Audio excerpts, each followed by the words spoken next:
Perfect 10 and the perfect intro for the perfect podcast. Welcome, everybody, to the Level Up Lariat podcast, brought to you by Bacon.com. That's that smell. It's Bacon.com. Ooh, yeah. I like that. That's pretty good. I like that. Yeah. Yeah. I am Jeff, a.k.a. Jefferoth, with Bacon.com. And I'm Dave the Watchman with Bacon.com. And normally we have our third Level Up Justin, but he's taking a break this week, a little burned out from life, and I completely understand where it's coming from. So that makes it sound a lot more dire than I think it really is. I think it just had a tough couple of days at work. It is. He's just a little burned out from his 9 to 5. You make it sound like he's listening to REM and not standing by a bridge or something. Losing my religion. I was thinking more like, oh, you think you had too much of this life. That one. Of course you go there. Hi. Welcome to the Level Up Lariat podcast. We did it! From Bacon.com. And this week, so last week we did the kind of the big sports themed podcast. Again, big shout out to Golfing Buffalo for stopping by and sharing his time with us. Much appreciated, our good friend. This week we're going to focus on the fighting game genre because EVO is coming up about a week and a half. We're going to be in Vegas, baby. So we're going to focus on the fighting game frenzy. Hey, here's a question. How come the Skype is not showing up in the actual stream? So that's funny. So nobody can see us. There's just this great frame in our stream right now. Oh, fantastic. I can see the stream right now. That is so funny. That's what happens when you don't have your preview turned on. Okay. Windows default screen, so... Bear with us. Okay, it's right there. I don't know why it just decided that it wasn't going to capture today, like, automatically. Wow. Okay. Yet? All right, crisis averted. We're good. Oh, we're good. Okay, I just saw me pop up on screen. Yeah, it just decided. I guess when I pulled up the program, it just decided, and we're just gonna go to like nothing. Okay. Nothing. Even though you haven't messed with this, even though nothing has happened between last week and this week, might as well just forget your settings. Might as well. Yep. So hi, now you can see me. I'm Jefferoth. And I'm Dave the Watchman. And I think Justin's in chat. Hi, Justin. Hopefully things are going well for you, my friend. We miss you. We love you. Boy, where should we start? Oh, by the way, we're on twitch.tv/nerdbacon. We're live at mixer.com/nerdbacon, youtube.com/nerdbacon, on Anchor and on Spotify. Mm-hmm. So you can watch us or hear us on the go. You know it. I do know. That's why I said so. All right. Before we get to the fighting game breadth of the show, let's throw out some quick news beats that we had to discuss. First of all, David, were you a big fan of the Phantasy Star series? I grew up as a Super Nintendo child, an SNES lad, as they say. Oh, a SNES lad, you say? No. We've been through this. It's SNES. Oh, it's a SNES for us. That should be a whole show, like trying to get as many people as we can to like chime in on chat and debate if it's SNES or SNES. Okay, is it soda or pop? It's pop. It's soda. God, what is wrong with you? It's pop. It's only soda if you lived in the South. I was actually born in the South, and it's still pop. But we say soda like the Midwest and the North. We call it soda. When I migrated to the Midwest, I adopted pop. Anyway, Phantasy Star. Sega's making a new Phantasy Star. So I never really got a chance to play Phantasy Star. I was more of Is the a moral of the Phantasy Star story. Online fan myself when the Dreamcast came out, and then of course PSO2 is Yeah. available now in Japan, but you can play it in the States with the English patch, which I have. Anyway, Nice. Phantasy Star is coming back as a new RPG for smartphones. So Oh. yeah, that's the Oh. bummer. So Man. Well, so it's it's called cool that it's coming out. I mean, it's cool that Sega's like leveraging that brand to produce some content. And mobile yeah, is increasingly important as time goes on. That's why EA revived Command and Conquer for mobile phones. So, sure. It's called Idola or Idola Phantasy Star Saga coming to Android and iOS this year. And according to Sega's announcement, development staff behind the Valkyria Chronicles and oh, PSO series, including Shuntaro Tanaka, Tommaso Chien, and Sho Matsura, are behind this. nice. Okay. Well, that So, sounds kind of cool. Is it free to play? trying to see if in this release here if it said it's free to play. I'm assuming. Okay, don't assume anything. Yeah. I will not assume anything. So, not saying it here. I'm also not seeing a date, but sometime this year. Okay. But it is Fantasy Star Online, so it's like an MMORPG. But it looks like it's coming to Japan, so hopefully we should see some of this here in the States here before too long as well. But Okay. it is like a turn-based RPG. But Oh, just like a straight up RPG, not. right, Okay. right. That's interesting. Huh. Next piece of news I'm seeing here is that Konami released an update for Metal Gear Solid 5: The Phantom Pain. It adds new features for multiplayer mode, including the option to play as the sniper Quiet. You can now choose Quiet, which is the female sniper that didn't talk. Oh, okay. That's the Metal Gear Solid 5. And I'm sorry, somebody just gave us a follow, and I'm sorry that just did not come through. That did not come through on OBS. So I apologize. I'm not going to get your name, but thank you, whoever that was who just gave us a quick follow. We'll try and figure out who that was and give you the proper shout out and accolades. Say hi in chat if it was you. Yes, say hi in chat if it was you. Players can now choose Quiet to infiltrate others' players' forward operating bases. So that's something new for MGS5. I thought it was on sale on Green Man Gaming for like $7. I think for PC, the definitive edition's on Green Man Gaming for like $7.50 or something like that. So, So you can play as Quiet in all the missions or just a few of the missions? I believe in the online FOB missions. Oh, okay, all right. Are those servers still up? I have to assume so. If you're playing hers, and if they're making this a big deal, I'm assuming they're still online. That's cool. All right, here we go. It was Cog Whistle. Cog Whistle has Whistle followed. Thank you so much for giving us the follow. He followed on Twitch. We really appreciate it. Thanks so much, Cog Whistle, and welcome to the Level Up Lariat podcast right here on Bacon.com. I have seen Cog Whistle's name appear in the Jeff Roth Club streams, so good to see you, Cog. There we go. Let's bring the people, man. The little NBA Jam knockoff that could, NBA Playgrounds 2, picked up a new publisher. Mm-hmm. Announced this morning that it picked up 2K Sports. So it'll be rebranded as NBA 2K Playgrounds 2, which is a mouthful, and it's a horrible name, first of all.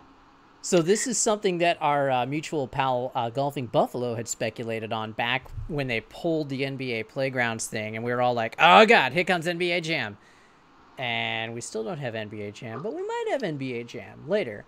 But Maybe. he had speculated that it got pulled because it got a new publisher, and Right.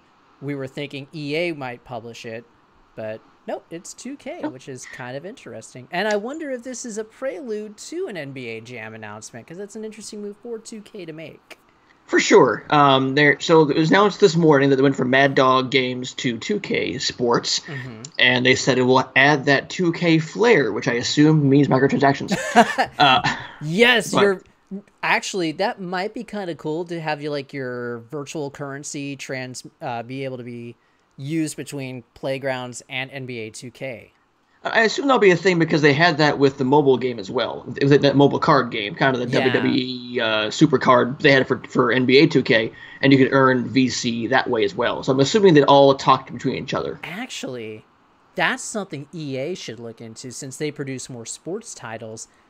If they want to do I don't know if they do it right now, but if they did a currency like NBA 2K does, make it so it's usable across all their sports titles. Sure. That would be kind of awesome, actually. Yeah. Yep. And I think they're kind of leaning into the mobile version with this Command & Conquer game they just released over E3. So maybe they're looking more into mobile as a viable platform, which big publishers are. Right. So NBA 2K Playgrounds 2 will launch this fall on Switch, PS4, PC, and Xbox One. And will include online ranked competition for multiplayer and a season mode within single player. Speaking of indie titles, for a second, I guess that's not really an indie title anymore, but I just wanted to say, I put out a piece on this earlier in the week, but I came across last weekend a really sweet-looking game called Speed Brawl. Yes. And this looks like a cross between Sonic the Hedgehog and Final Fight. It's like an old 2D brawler, but it mixes in racing elements. So each level is a race to the end, and like the harder you hit the bad guys, the more speed you gain. So it's a really cool concept, and I'm really looking forward to seeing what it's like when it comes out. Neat. I think the art style is killer. The concept is killer. I'm just like enamored with this game right now. So yeah. Anyway, be on the lookout for that Speed Brawl. Looks like that could be something really special. And it's out on all platforms at some point this year. So no waiting for a Switch port or anything like that. Boom, it's going to be right there. Very nice. Speaking of indie titles, I recently streamed a game called Icon's Combat Arena. Oh, all right. Which is available for free there's a free version on Steam. It's basically a version to Smash Brothers. Oh, okay. There's so the free-to-play version will give you 3 characters. I think the full game I think is like the Champions pack. I think it's like $15-20, and you get all the characters and a bunch of cosmetic stuff for it. But it is very Smash Brothers like. It looks really cool, and available now on PC. It's in early access on PC. And you can try it for free. Icon's Combat Arena. I will have to take a look at that. What kind of characters are we talking? Is there some kind of hook with that, or is it all like original creations? Original stuff. Think sci-fi. One of them is a kid goat. A kid goat. A goat. Oh, okay. Like meh. Huh.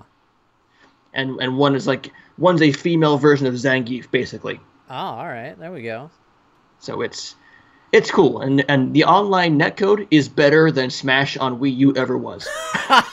So just keep that in mind. I went over to some friend's house for dinner yesterday, and I ended up playing Smash with her husband, and that was the first time I played Smash in, golly, maybe a year, maybe a couple of years. I'm really bad at Smash. Like, really bad. I mean, granted, he's really good at Smash, but I'm really bad at Smash. So I felt good when it's like, oh, I took some stock from you. Yes. I won maybe 2, maybe 3 matches out of like 10. See, that's kind of where I stand. If I don't get perfected, then I'm fine. Yeah. I think I can only win with Bayonetta. I think I won one with Bayonetta, and I won one with Cloud. So I started playing Smash on Wii U as Little Mac just because it's Little Mac and I'm such a huge Mac mark. Sure. And then I realized that he's really not he's not very good. I did, the last time that I had played, I think I remembered playing as Little Mac and really liking Little Mac, because that's the first dude that I chose, first match. I'm like, I remember Little Mac. I like Little Mac. We'll play as him. And no, it didn't do very well at all. Well, his up attack just goes straight up, basically. Yeah. So but the problem is he's got board, these dash moves, and he flies all over. He flies right off the edge because I have no control. Right. So the next console that will get into the mini version area of the market is the Commodore 64. There's going to be a C64 Mini, which was released in Europe a few months back. Yeah. It will launch officially in the U.S. and Canada on October 9th, and will feature 64 games, including games like California Game, Speedball 2, Street Sports Baseball, Temple of Apshai Trilogy, and Uridium. Has two USB ports. Right. Can't forget the Temple of Abshai. It will come with two USB ports. It comes with one controller. The keyboard. So it's a C64 keyboard, but it's mainly decorative. It comes with an actual a Tarleton joystick. We're no price yet, but we're expecting around $80 for this thing. But October 9th for that. I think I will be skipping that one. It's something neat. I didn't have a C64 growing up, and it's kind of neat that we're at this level of nostalgia now. My parents bought me an NES because they loved me. Mine did too. So I'm just kidding. Also worth mentioning, today is the launch on PC of the newest character in Overwatch, Wrecking Ball. Oh, yeah. So as soon as we're done doing this podcast, I'm going to play as Wrecking Ball. Are you going to listen to Miley Cyrus's song while you play? It just makes the most sense, right? It does. It really does. I think that needs to be your intro music when you start your stream. It almost makes too much sense. Yeah. But so okay, we have one big story we want to get to before we get to the fighting game stuff. And Dave, since you wrote this article about this development in Microsoft, I will have you take the lead, my friend. Sure. Let's talk about that. So Brad Sams over at Lariat.com has been doing some great work talking about Microsoft's next console. He was the first one to leak that the project is codenamed Scarlet. He leaked that during E3, so that got a little bit looked over by a few outlets. But he leaked that it was codenamed Scarlet, and the big thing was that it was going to be a family of devices. This week, just yesterday actually, he comes out with a report breaking that that Microsoft will release a streaming-only version of their next generation machine. Now, this is something that we've been talking about for quite some time, that Microsoft's focus, if you go back and read my pre-E3 article on Microsoft, and I'm not trying to toot my horn too much, but a little bit here. If you go back and read that... But toot. To toot my horn. If you go back and read that article, it lays out how Microsoft has been planning for years to make this move of rolling full HD streaming into their Games Pass service. So Phil Spencer said during his E3 address that they would be bringing out full HD streaming. They haven't announced that it's going to roll into Games Pass yet, but that's coming. Mm-hmm. And I had also speculated in a couple of different articles, I think on an article commenting on the Thurrott article back on June 13th, that they would be, part of the family of devices would be a streaming-only console. Now, here is part of the article. Let's see. Brad Sams confirms Nerd Bacon's assumptions regarding Microsoft's upcoming next-generation console. Currently codenamed Scarlet, Microsoft will release multiple versions of their next Xbox generation, including one model dedicated solely to streaming. In his report, he says the second console that the company is working on is a lower-powered device that is planned to ship with the next-generation device that is designed for game streaming. But the catch here is that Microsoft thinks it has figured out how to handle the latency-sensitive aspects of game streaming. The cloud console will have a limited amount of compute locally. It's just a weird written sentence. Sure. Not by me, but the cloud console will have a limited amount of compute locally for specific tasks like controller input, image processing, and importantly, collision detection. The downside of this is that boy, needed to reread that. The downside of this is that since more hardware is needed locally, it will raise the price of the streaming box, but it will still cost significantly less than what we are accustomed to paying for a new generation console, which should help expand the platform's reach. Sams had originally reported on Microsoft's plans to release what was referred to as a family of devices, and that Microsoft planned to launch the project in 2020. In an analysis of Sam's report from June, Nerdbacon speculated that one of these next-generation Xbox devices would be dedicated exclusively to streaming games, would not include any sort of physical media, and would sell for a reduced price. We said there could be multiple SKUs for the next Xbox. One SKU could be a premium model, which would allow players to download titles and play them directly off the device's hard drive. The non-premium SKU could be a more affordable base model, which only lets players stream content to the device. And that is exactly what Microsoft appears to be doing. Here's another little interesting thing that we have not put a story out on yet, but that will be coming as soon as this is over. Amazon Prime in the UK is ending their 20% discount on new games for Prime members. So that's going to end August 8th. Now, it doesn't in the UK, not in the that's US. in the UK, but it stands to reason that the US will eventually follow suit. Right. That follows the heels on the heels of Best Buy ending their Gamers Club discount program, which they announced back in May. And from what we've heard, GameStop is dramatically reducing the amount of trade-in credit that they're giving for pre-owned games. So this is even more than they already have. Yeah, exactly. So this is an absolute trend now in the industry that they're cutting the amount of value you can get back on your games, or the discount that you can get on buying newer games. And I said this at the time, I'm sure we talked about it on our podcast here, but we said at the time when Best Buy was ending their Gamers Club discount that the reason that they were doing that is probably they had gotten word that one, if not more, next generation devices would eschew physical media. So we've got that from Xbox. I wouldn't be surprised if Sony is going to go that route. I doubt Nintendo would go that route. Right. But of course, also Apple and Google are set to get into the industry maybe as soon as next year. And I doubt that they would use physical media. I mean, that would be, considering Google and Apple, I think that would be preposterous. So right. There's this huge shift coming. And if you go back and read those pre-E3 articles, I laid it all out, the shift that's coming here. And we're starting to see that play out now. Yeah, so basically the point of all this is if you buy your physical games now, because here in about a year or two, they're going to become rare. These things are going to become. We're not going to rely so much on physical discs. We're going to rely on, at best you can buy a box for like a special edition of a game that'll come with a code you punch in to download it from off of a server or something. So physical media is going to be a thing of the past, which is interesting and terrifying.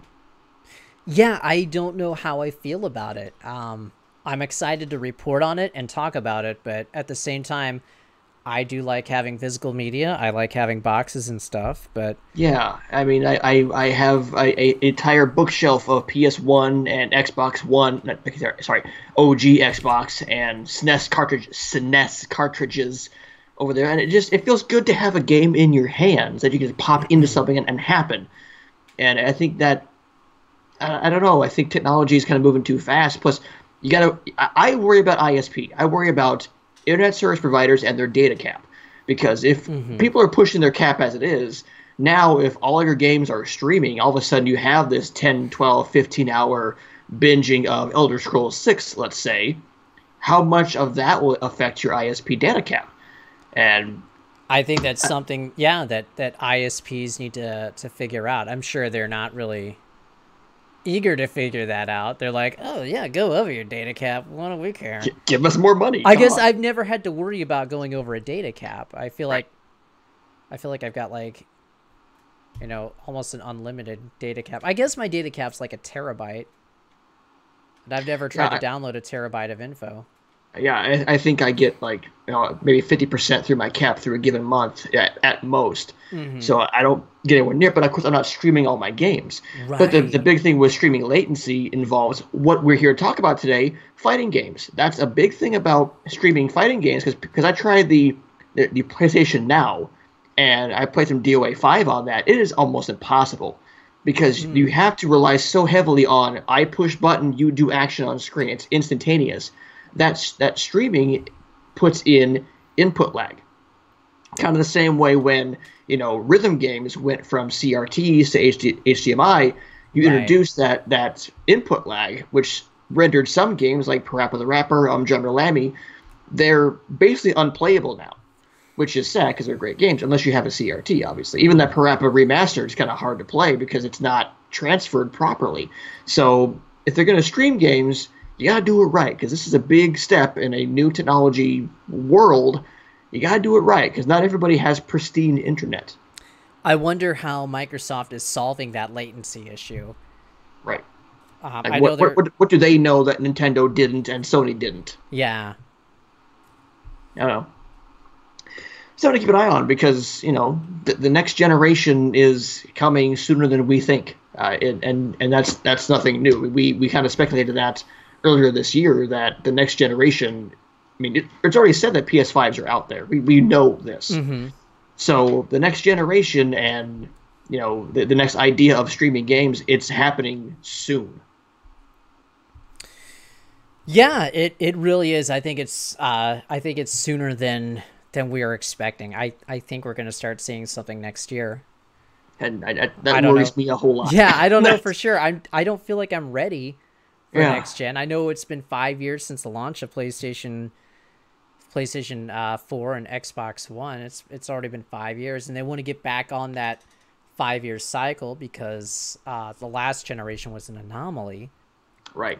I just don't know if my mind, my body, and my wallet are ready for that. But if they're releasing these streaming boxes that are at reduced price, then okay, let's have a conversation. Because if these new stream boxes are $250, $300 as opposed to $500-$600 for a new Xbox One, I can stomach that a little bit better.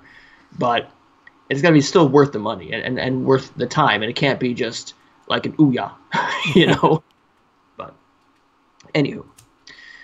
Should we get to the main event here, Davington? Yeah, let's get to it. Let's talk about the Kung Fu fighting.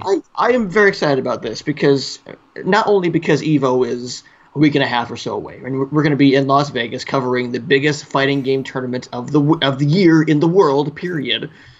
We're going to be at Evolution. Ironically, hi Lauren. Did you get to play? I did for like 10 minutes. That's it? Yeah, it took forever to download. Oh, she downloaded a patch for Grand Theft Auto. Lauren's got a new PC. Ah, yes. Anyway, sorry. Push it to the limit from GTA 5. The new expansion came out recently, which is dope. She got a... that's probably what it's downloading, the patch to allow that expansion. So she got a computer a lot like mine. She got another MSI. It just has a better graphics card. It's got a 1050 Ti as opposed to my 1050. Sure. And she's got like 4 gigs of video memory as opposed to my 2 gigs. So she's got a better computer than me, and I don't like it. What the hell? What's it going with Fighting games. Fighting games, yes. Evolution, which is ironically the name of the all-women's pay-per-view on WWE. I don't know if you caught that yesterday on Raw, that they announced the all-women's pay-per-view called Evolution. I wonder who was it that named that. I'm cool with that. The only thing that I worry about is it going to be like the Women's Royal Rumble, which was okay, but it sucked because it relied so heavily on legacy talent. Right. Well, I think they can actually have like one-on-one matches and not just let's have 30 and 15 of them are new. This is supposed to happen the end of October. There were rumors that Halloween Havoc was going to come back this year, much like Starcade did last year. But I guess those rumors might be put to bed unless they do a second pay-per-view in October, which they totally could. So yeah. Actually, that instead of doing I guess they're not doing 2 pay-per-views a month anymore, are they? No.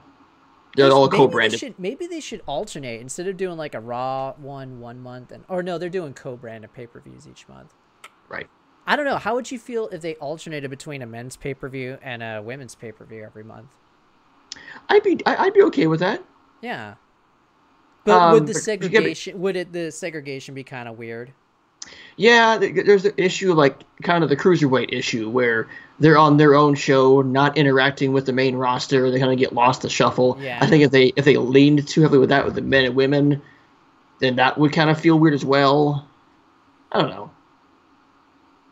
I think we'll just watch this first one and go from there. I think there's lots of female talent that just needs exposure to a larger audience. So it's cool that this is happening. Yeah, I'm excited to see how it turns out there. and what the main event's going to be. Yeah. Anyway, the other evolution is Evo. Leading into that, actually, speaking of all women events and Evo, I don't think this has been announced yet, but I'll go ahead and say it. Sure. SNK Heroines Tag Team Frenzy will be on display at Evo. I don't know if that's been on display anywhere since E3, but they will have that at Evo. So. Cool. Yeah, and we'll check that out along with Soul Calibur 6 and Dead or Alive 6 and Smash Brothers Ultimate. Yes. All right, I'm done. Fighting games. You and I have a long history with fighting games.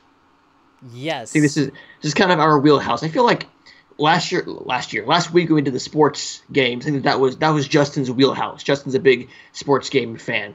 I think this week you and I can really dive into the fighting game. That's not against Justin. Justin is just not a fighting game aficionado like we are.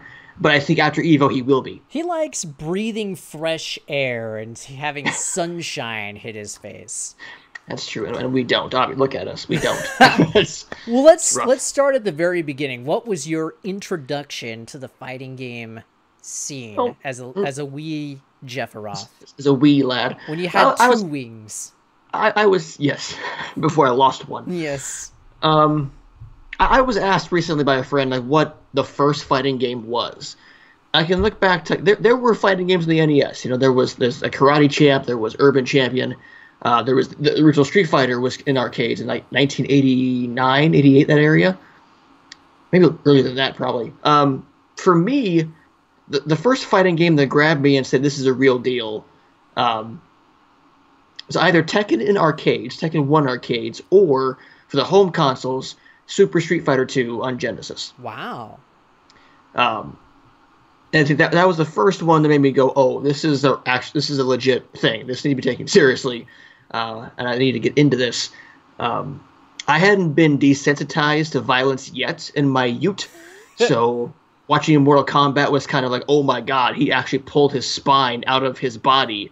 I was not ready for that as a kid, so I gravitated more towards the Super Street Fighter, and I picked like the worst version of Street Fighter 2 to play because it had the weakest announcer, and playing it on Genesis because it had the 3 buttons that you had to hit the start button to go between the punches and kicks, unless you had the 6-button control, which I had later on down the road.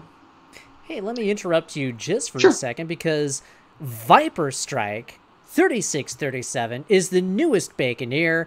I think he's watching on Mixer. So Viper Strike 3637, thanks so much for giving us a follow. And howdy, welcome to the Level Up Lariat podcast. Welcome. And yes, if people are watching it on Mixer, on YouTube, on Twitch, and you want to talk about your fighting games, that's why we're here for. We're going to discuss fighting games. But yeah, for me, it was Super Street Fighter 2, and I fell in love with Fei Long because I was I'm a Bruce Lee mark, which is probably why my main in Tekken is martial law. Oh, that's right.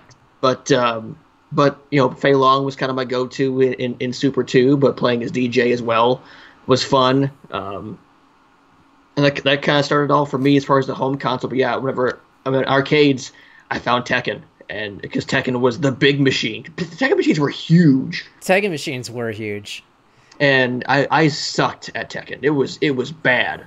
Like, I thought, oh man, I was in one combo and I just die instantly. God, I suck. Okay, no, but those are kind of my first forays into the fighting game world. How about yourself? For me, let me type a message real quick. Sure. Sorry. Take your time. I'll just be here. So for me, Street Fighter 2 started it all. Yeah. And I got tuned into Street Fighter 2 maybe when I was like 11 or something like that. I don't know how I got a hold of it, but I got like a free 3-month subscription to Electronic Gaming Monthly. And so like that first issue I got was that legendary April 1991 or 92. I can't remember which year. I might be off. Everything runs together now. But it was that huge April blowout issue on Street Fighter 2 coming to the Super NES. And I was just like, what is this? Yeah. Oh my gosh, this looks like amazing. So my 11 or 12-year-old little mind was just like blown away by this huge spread and such a big deal, the big deal that EGM made of this game. And of course that was the issue that they had, the infamous Shenlong April Fool's joke. Right. Yeah. And I threw that issue out. But anyway, that Man. was my introduction.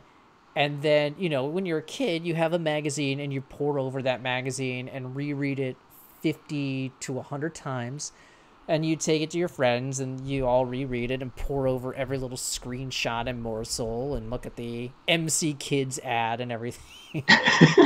Oh God, McKids was. Yeah, oh, God. that was a game. Look, McKids was not as bad as people say it was. Okay, it wasn't great, but it wasn't terrible. It's kind of awesome that we lived in an age where something like that could be made and marketed. Anyway, I know, the same way as Yo-Noid and Cool Spot. But anyway. So he ended up his parents got him a copy of Street Fighter 2 on the Super NES. I don't remember if it was for his birthday or for Christmas. So we started playing it then. And just kind of got addicted from that. And I remember like looking at the instruction booklet and trying to make sense. What is this motion for this secret move, this fireball? I don't get this. Down, forward. No, they called it a fireball because we couldn't pronounce Hadouken in those days. Right. I just remember it's like all of a sudden, like one of us would pull it off on accident. We'd be like, "What? How is this possible?" Yeah. So, I think I was just like trying to mess around with it, and then I was like, I had the revelation, like, no, maybe I should just like, instead of like try and do it individually, down, forward, maybe I should just try and do it like one motion. Boom. Pulled it off repeatedly. Life was changed forever. It was. And then suddenly my friend didn't want to play anymore because I was pulling off fireballs all over the place. Yep. So that's how I first started playing it and started getting good. And then it wasn't long after that till Street Fighter 2 Turbo came out. I think that was in 93. And my parents didn't have a lot of money growing up. They would kind of have off and on money. So this was like part of their on time where they had some money. So my dad wanted us to exercise a little bit more. So I would get paid for like the push-ups that I would do. Wow. So I was like, all right, I'm going to keep doing push-ups and, you know, earn all these nickels and buy Street Fighter 2 Turbo. So eventually I earned enough money and that was the end of my exercise program. Yeah, there you go. So yeah, that was my introduction into fighting games. But where did you buy it at? Was it at Target, at Toys R Us, at Best Buy at that point? I bought it at Walmart actually. Oh. But here's the thing, and I don't know why I remember this, because again, at this point I was like 12. I don't know if I was 13 at this point yet. I remember Kohl's having it for cheaper, and I am pretty sure my dad got Walmart to call Kohl's and price match them. Wow. Yeah, really weird. I don't know why. How dedicated you were, yeah. Yeah, all I know is I remember buying a copy of Nintendo Power that featured Street Fighter 2 Turbo. That was the one with Vega on the cover, that nice artwork where he's got sitting there with the claw out. Sure. And just pouring through that for Street Fighter 2 Turbo. And God, those were the good old days, you know? Yeah, they were. And it's, boy, it can't be understated the impact that the Street Fighter 2 series had on gaming even today. I think fighting games, even in 2018, owe their existence to Street Fighter 2 and that family of games. Because, yeah, Street Fighter 1 was crap. I get to play it again thanks to the 30th Anniversary Collection. But when Street Fighter 2 changed the game when it came out, and I think people point to was it Super Turbo as kind of the definitive version of that game, right? And that one didn't really have, it had like one home console release, and that was like the 3DO, if memory serves me correct. God, what a console that was! That the best. The most well-known fighting game on the 3DO was Way of the Warrior from Naughty Dog Studios. Before they made Crash, before they made Uncharted, they made Way of the Warrior. Oh, which nice. is a complete ripoff of Mortal Kombat. Oh, I think I played that. It's not good. No, it's terrible. It's very terrible. Oh my gosh, yeah. But you could tell that the times changed in Naughty Dog. Oh, Naughty Dog made. Oh my god. Yeah, that's Naughty Dog. That's Jason Rubin with a camera. I think the story was, I did a write up on this back in the old days, back in my youth. They shot the characters, so he had a camera in the hallway of his apartment complex and was shooting the camera into his apartment, doing the motion capture for this game. So. Oh man, those were the good old days, you know. Let's see. Viper Strike 3637 says that UFC games were his introduction into fighting games. That first UFC game on the Dreamcast. Oh, that was awesome. Gosh, that was awesome. Money. That was so money. Really, the Dreamcast UFC games were all fantastic. I think they got really good until EA got involved.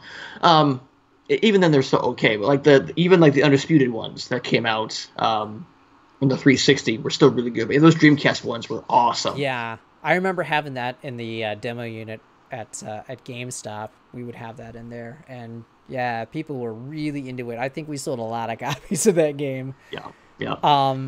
He also says he played a wrestling game on the Wii. I don't remember wrestling games on the Wii. I'm sure there was. I think there was a 2K. Was it there's All a WWE Stars? game. Yeah, they had a few All-Star or a few WWE 2K games on the Wii. Yeah, I don't think it was All Stars though. I think that was just 360 and PS3. Okay.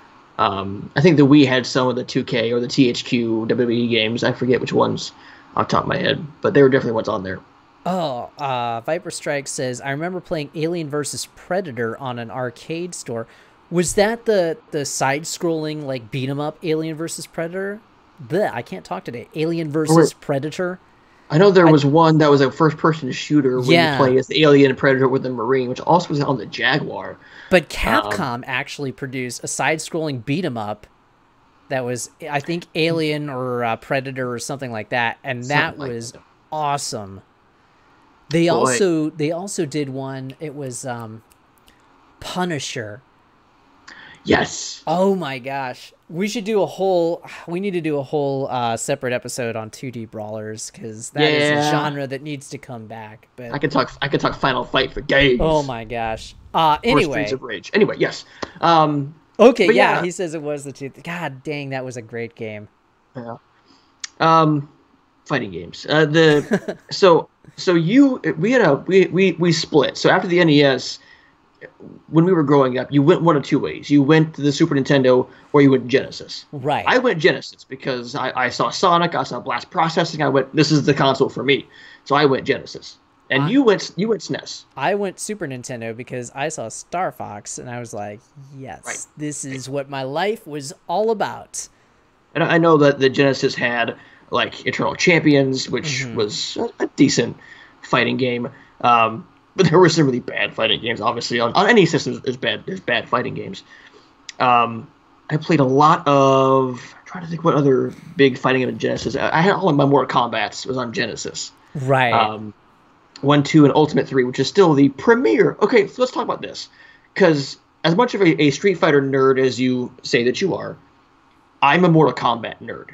Later on in life, I became a huge Mortal Kombat fan because of the lore and just the idea of Scorpion and Sub-Zero and Raiden. I'm like, okay, this is badass. This is where I need to be. So my intro to Mortal Kombat, once I got over the violence, was UMK3, which I still say is one of the best in the series. Because it got stupid. Like, it never took itself seriously. The flip side of that was I also played a lot of MK Gold, which was the Dreamcast version of MK4. Now, MK4 was the first to get into the 3D polygonal Mortal Kombat, and they were not great. Between 4, Deadly Alliance, Deception, Armageddon, and even MK vs. DC, I thought that stuff was kind of just, this isn't Mortal Kombat for me, because I was growing up on MK2 and UMK3. But I don't know how much Mortal Kombat you've played in your life. I remember not really liking the first one, and I kind of would make fun of it a lot. But again, I had the SNES version of Mortal Kombat, so Which is well, I awful. didn't own it. I had played it. I think a friend of mine had rented it. So I just remember thinking it was kind of laughable, and then Mortal Kombat 2 came out in '94, and I remember renting that, and I was just like, to me, it felt like a night and day difference. And of course, Nintendo dropped the censorship program because they established the precursor to the ESRB. So it's like, now we've got M ratings. Now we can actually be violent with our video games because you express concern. So Even though it was weird though, because MK2 on the Super Nintendo, you had to enter a blood code. Yes. And even then, it wasn't even blood; it was just red sweat. Isn't it funny how Joe Lieberman's controversy over Mortal Kombat and everything back in the 90s, how that led to the establishment of the ESRB and the rating system, which allowed games to get more violent because, Right. oh, well, we got a rating system. Now you know. So Yeah. Now you know what you're getting into, so we can do it, and now just tell you. Yeah, funny how that always works out. Yeah. Anyway, Mortal Kombat 2, night and day difference over Mortal Kombat 1. It wasn't just the blood, it's just like the graphics, the sound, the atmosphere. The game just felt like it played so much more smoothly than Mortal Kombat did, and that's when I became a fan. That's when I was like, this is pretty cool.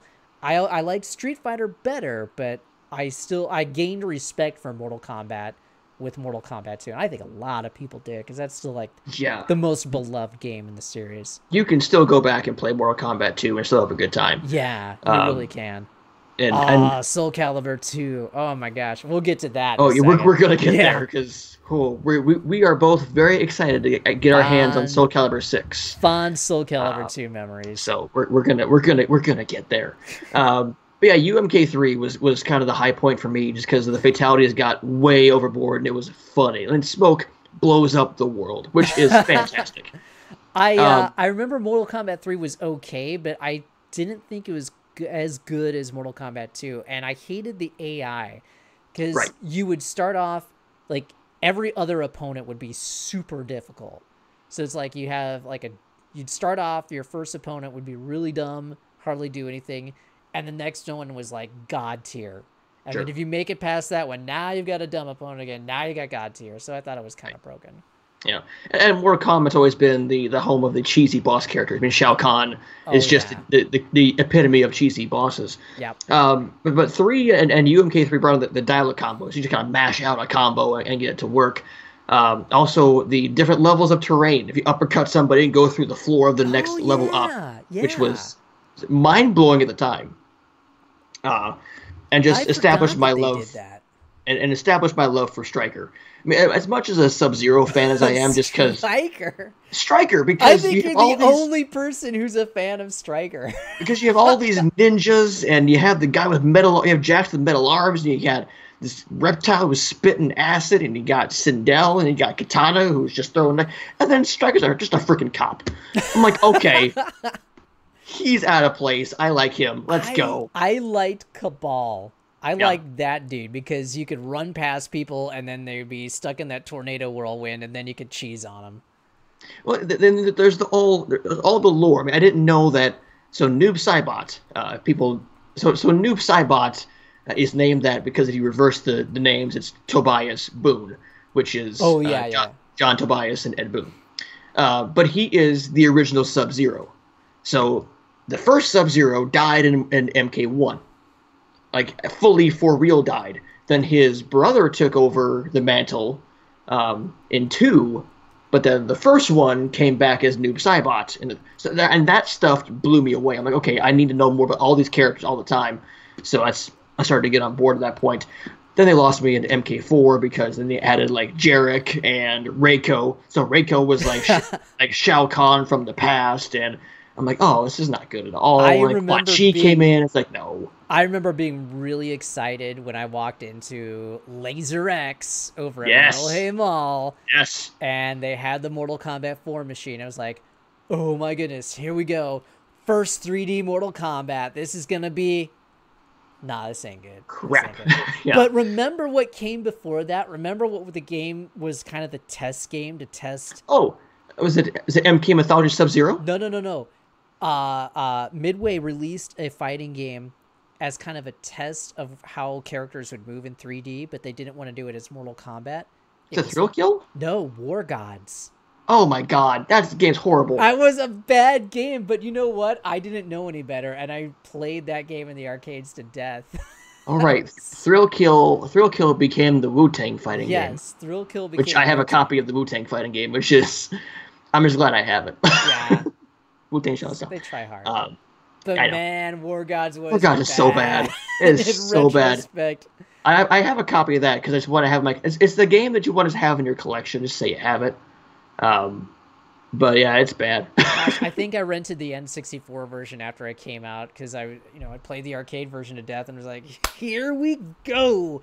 Ugh. And I think that was the point when I realized this is not a good game. Yeah. Oh man. Hey. Yeah, MK4 was bad. MK5 was a little bit better, but still not great. Deception I liked. Again, it's still we weren't back to proper Mortal Kombat yet, but Deception was kind of cool because of story mode and the puzzle combats was pretty neat. Then we got to Armageddon, which was kind of just throw everybody together and just see what happens, which also wasn't great. MK versus DC was actually kind of cool to have MK versus DC. Yeah, I didn't play but that. No fatalities. And then the reboot came out with Mortal Kombat 9, and that was awesome. Back to 2D fighting, and like is a retelling of 1, 2, and 3. I'm like, okay, great. The MKX is even better. Like MKX is amazing.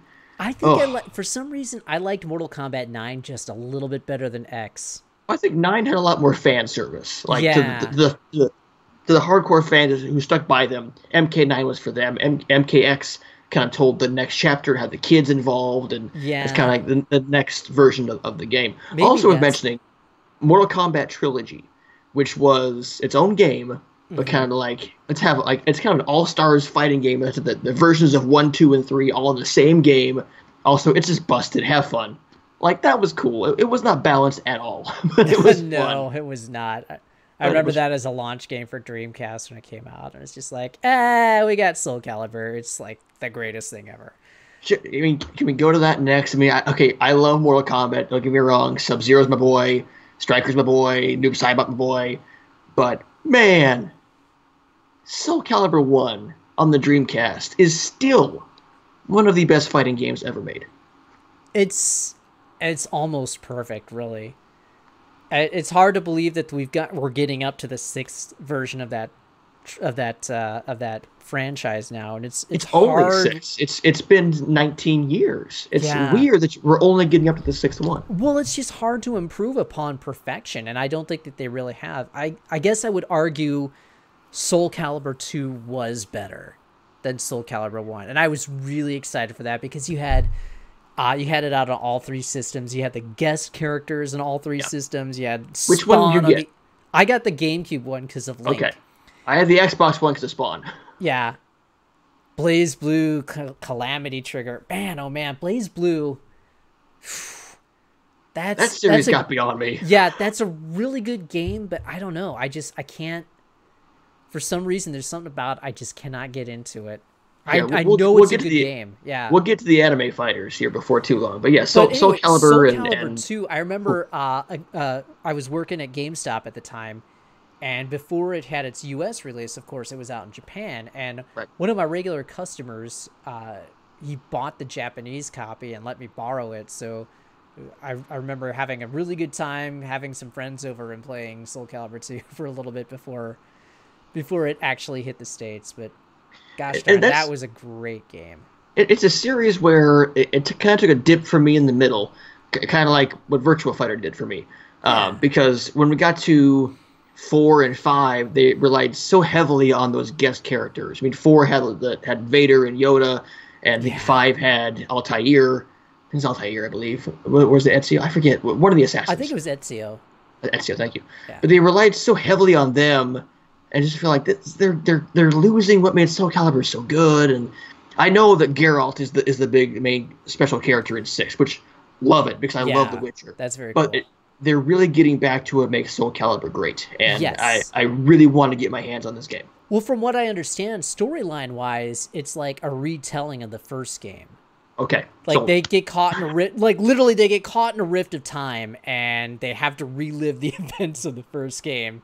nice. So I think that's the catalyst for them to kind of not roll back gameplay features, but kind of simplify them to a degree. Mhm. It's bringing them back to their roots, and that's a catalyst for it. With all the fighting games that involve weapons so heavily, is Soul Calibur still the best series that utilizes weapons? Uh, Or at least, yeah. at least up there? Who else is utilizing weapons? Samurai Showdown? Until Samurai Showdown 7 comes out. Yes. Yeah. Soul Calibur. I think what else is weapons heavily. I just thought of it. Maybe Bushido Blade. That's a different kind of game altogether. Last Bronx. No. It's Last Bronx is nowhere in the same league as. I think I have a copy of Last Bronx. I got PlayStation Network. I got the Saturn. No, I got Fighting Vipers. I say those are they come out on the PSN. But I got the Saturn version of those. We'll get to the Saturn because I remember playing Fighting Vipers on a demo unit, a demo Saturn unit, like at Target for 20 or 30 minutes, which was a long time when you're 15. Yeah. And just thinking, man, this is the best. This is just dope. Yeah. So buying it on PlayStation Network during a sale is like $3. I'm like, nah, I remember this being good when I was like 15. This was good. Yeah. Nah. I remember just how unbalanced Cervantes was in that first game of Soul Calibur. Soul Calibur, yeah. And boy, I still I'm really amped for Soul Calibur 6. Like more so than I thought I would be for a game. But that first game that launched the Dreamcast just changed again, revolutionary. Yeah. But it's too bad that it did take such a dip with 3 and 4 and 5, especially from what the fans say. Yeah, and I have all of the games at this point. I even have Soul Edge, which was the PS1. I think that came out before. I think it came out before the Dreamcast version. Then I guess I kind of had to, but I have Soul Edge, and it still works just fine. Again, Namco, they can make a good fighting game. So let's go back just a little bit. Yes. How did you find out about Tekken? Like, did you read about it in a magazine, or did you just walk into an arcade one day? I saw it in arcade. I walked into probably, I can't remember if it was Aladdin's Castle or not, back in our Ute. But yeah, I saw it because you couldn't miss it. There was just this giant Tekken machine. Right. And Tekken is a wonderful case because that's when the PS1 started, PS1 came out at the same time. And it's the first case where the home version was just as good, if not better, than the arcade counterpoint. This is the first time that ever been a thing. Yeah. The bright spot for Tekken was Tekken 3.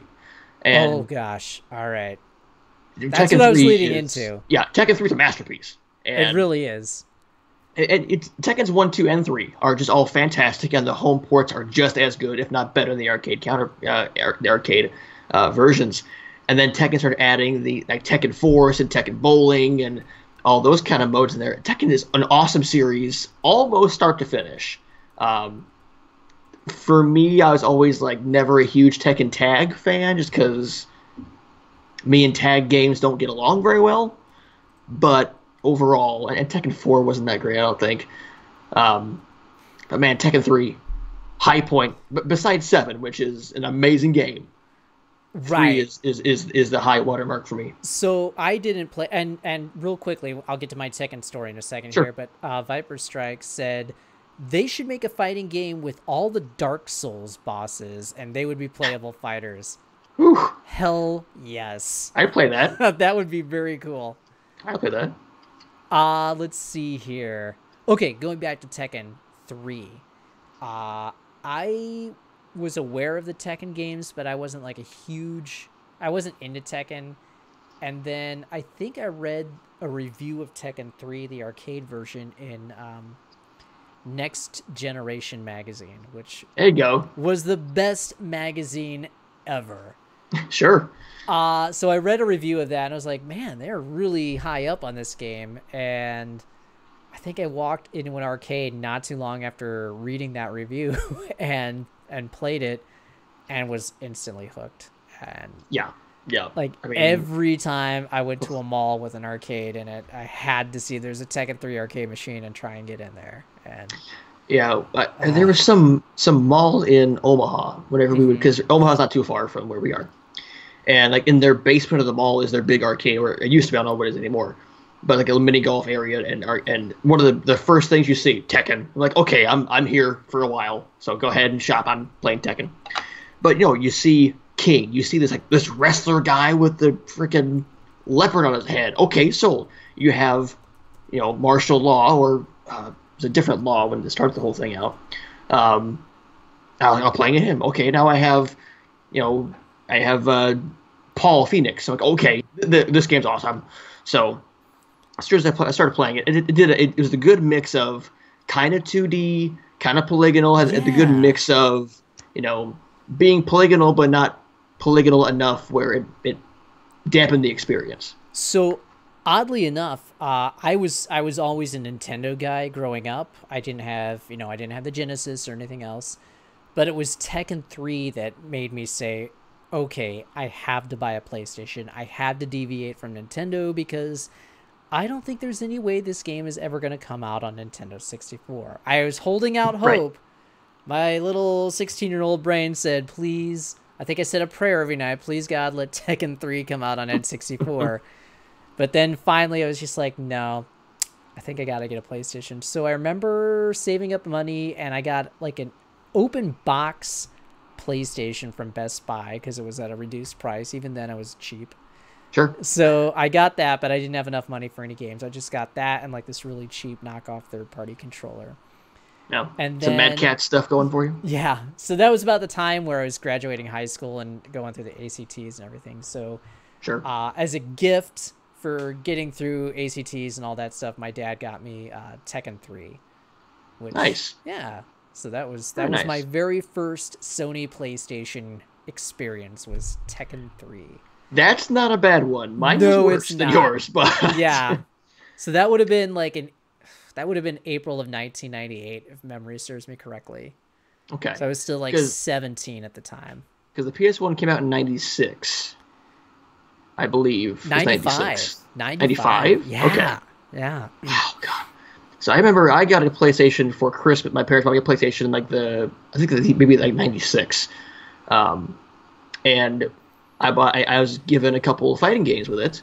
One was Battle of Riento Shinden, because that was the game that made the PS1 and also put the Saturn out of business, basically. So the story goes, people who are listening and watching, that at the first ever E3 in 95, Saturn, the Sega was there where they announced the Saturn that day.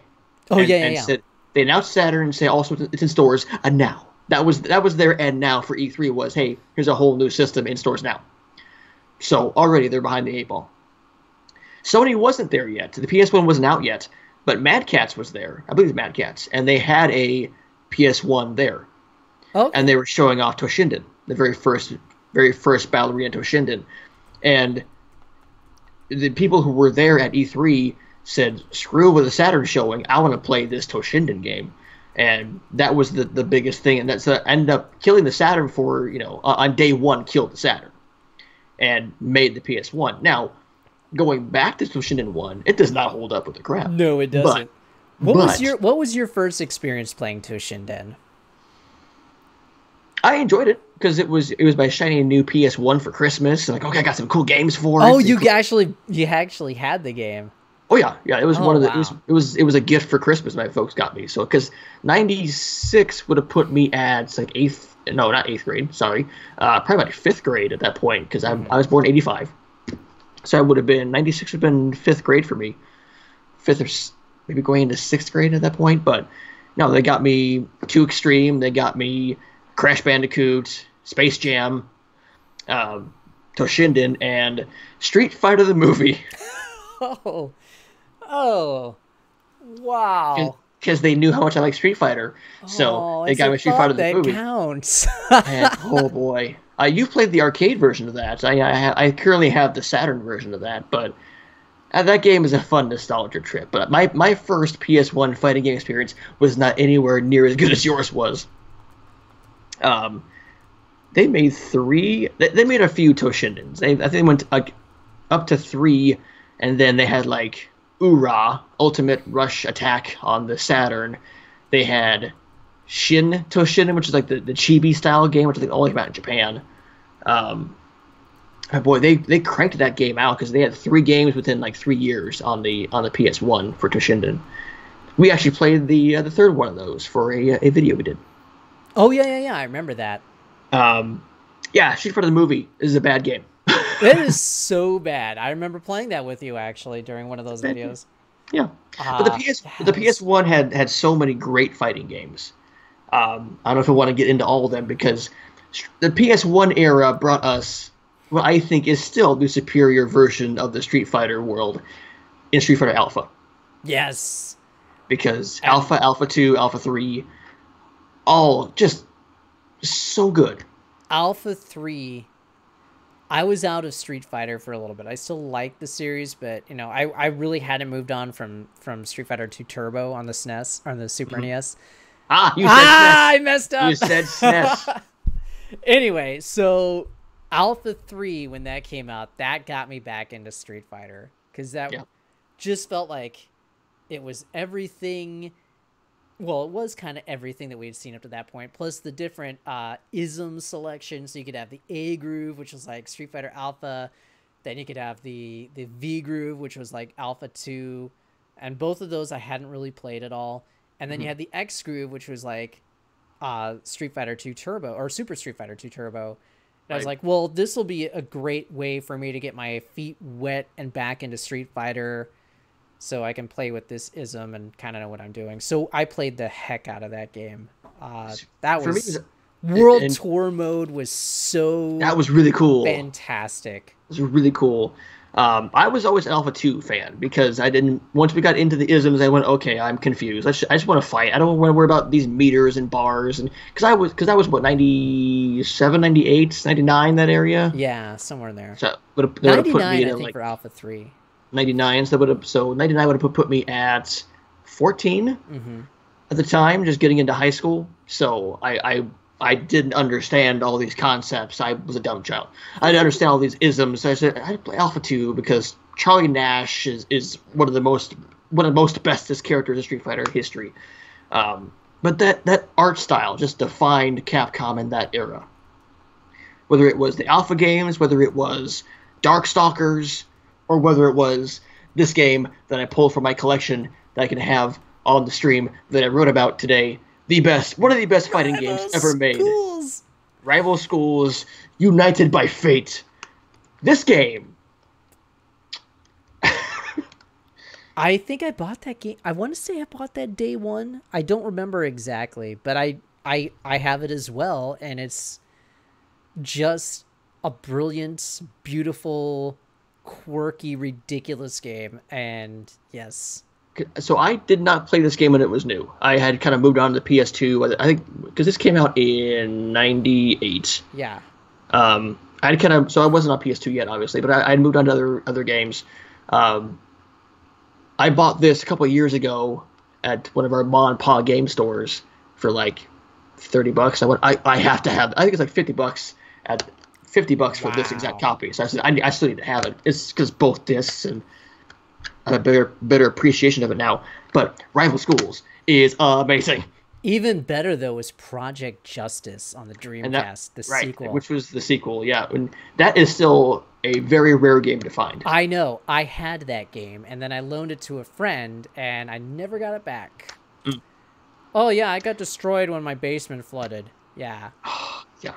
Whatever. Travis, if you're out there, I can't say it because this is a family broadcast, but we try I to be let anyway. him borrow like so much stuff, and I never got it back. So like this game was so good because not only did they have the school aspect to it, you introduced Sakura, which is now in Street Fighter lore. The Japanese version of this had like a dating sim in it, and like a soccer mini game and a volleyball mini game. They might have stuff in here too, but this game just had everything you could possibly want in a Capcom fighter in it, and it's It's almost perfect. And they need to bring this back, and I'll get to that in a second. But I had to pull from my collection because Rival Schools is fantastic. Viper says, "Rest in peace, Travis." Okay, yeah, not. I won't. Yeah. Anyway, but the PS1 became a big time fighting game console. it really did. Much like the Sega Saturn did, but PS1 did as well. Because I can get to Sega in a second, but PS1 is where I played a lot of my fighting games, including another Capcom gem I forgot about, Star Gladiator, which is a fantastic game. Only came so Star Gladiator Episode 1. We never got Episode 2. I thought there was a follow up to that game. Was there? If so, I don't know. I don't know it. I don't think there was Something with like sword in the title. I don't remember the name of it, but I don't know. huh. And we played from Tobal #1, which was a Akira Toriyama game. Yeah, that was actually a really good game. Just such a limited character selection. Yeah, that really holds the game back. I still have a lot of love for Ergeist, God Bless the Ring, because it's Square Enix fighting game that include Cloud and Sephiroth. Man, oh man, though. I mean, for me, like Alpha 3 was the be all end all. Alpha 3 and Tekken 3, and gosh. I'd go Tekken 3, Alpha 2, and EX plus Alpha, because that introduced the world to Skullomania. Yes. Did you pick up Fighting EX layer yet? I have not yet. Neither have I. Because I hear like the $40 version is so limited. Ah. As in, it's basically the main component is online versus. You get some training, you get some AI versus, but that's basically all you're going to get in the $4 version. Which, hey, it's Eureka putting a new game out. They're not Capcom, so it's a smaller company. Bringing back Skullomania, I want to support them. I just want more game. Yeah. Let's see. Viper asks us if we are into survival games. I'm not as much, personally. Yeah, not really.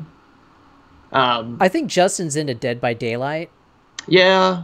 If by survival you mean Battle Royale games, I played PUBG, and I played Fortnite, and I played Realm Royale, and that Radical Heights style game. But yeah, survival stuff like Ark and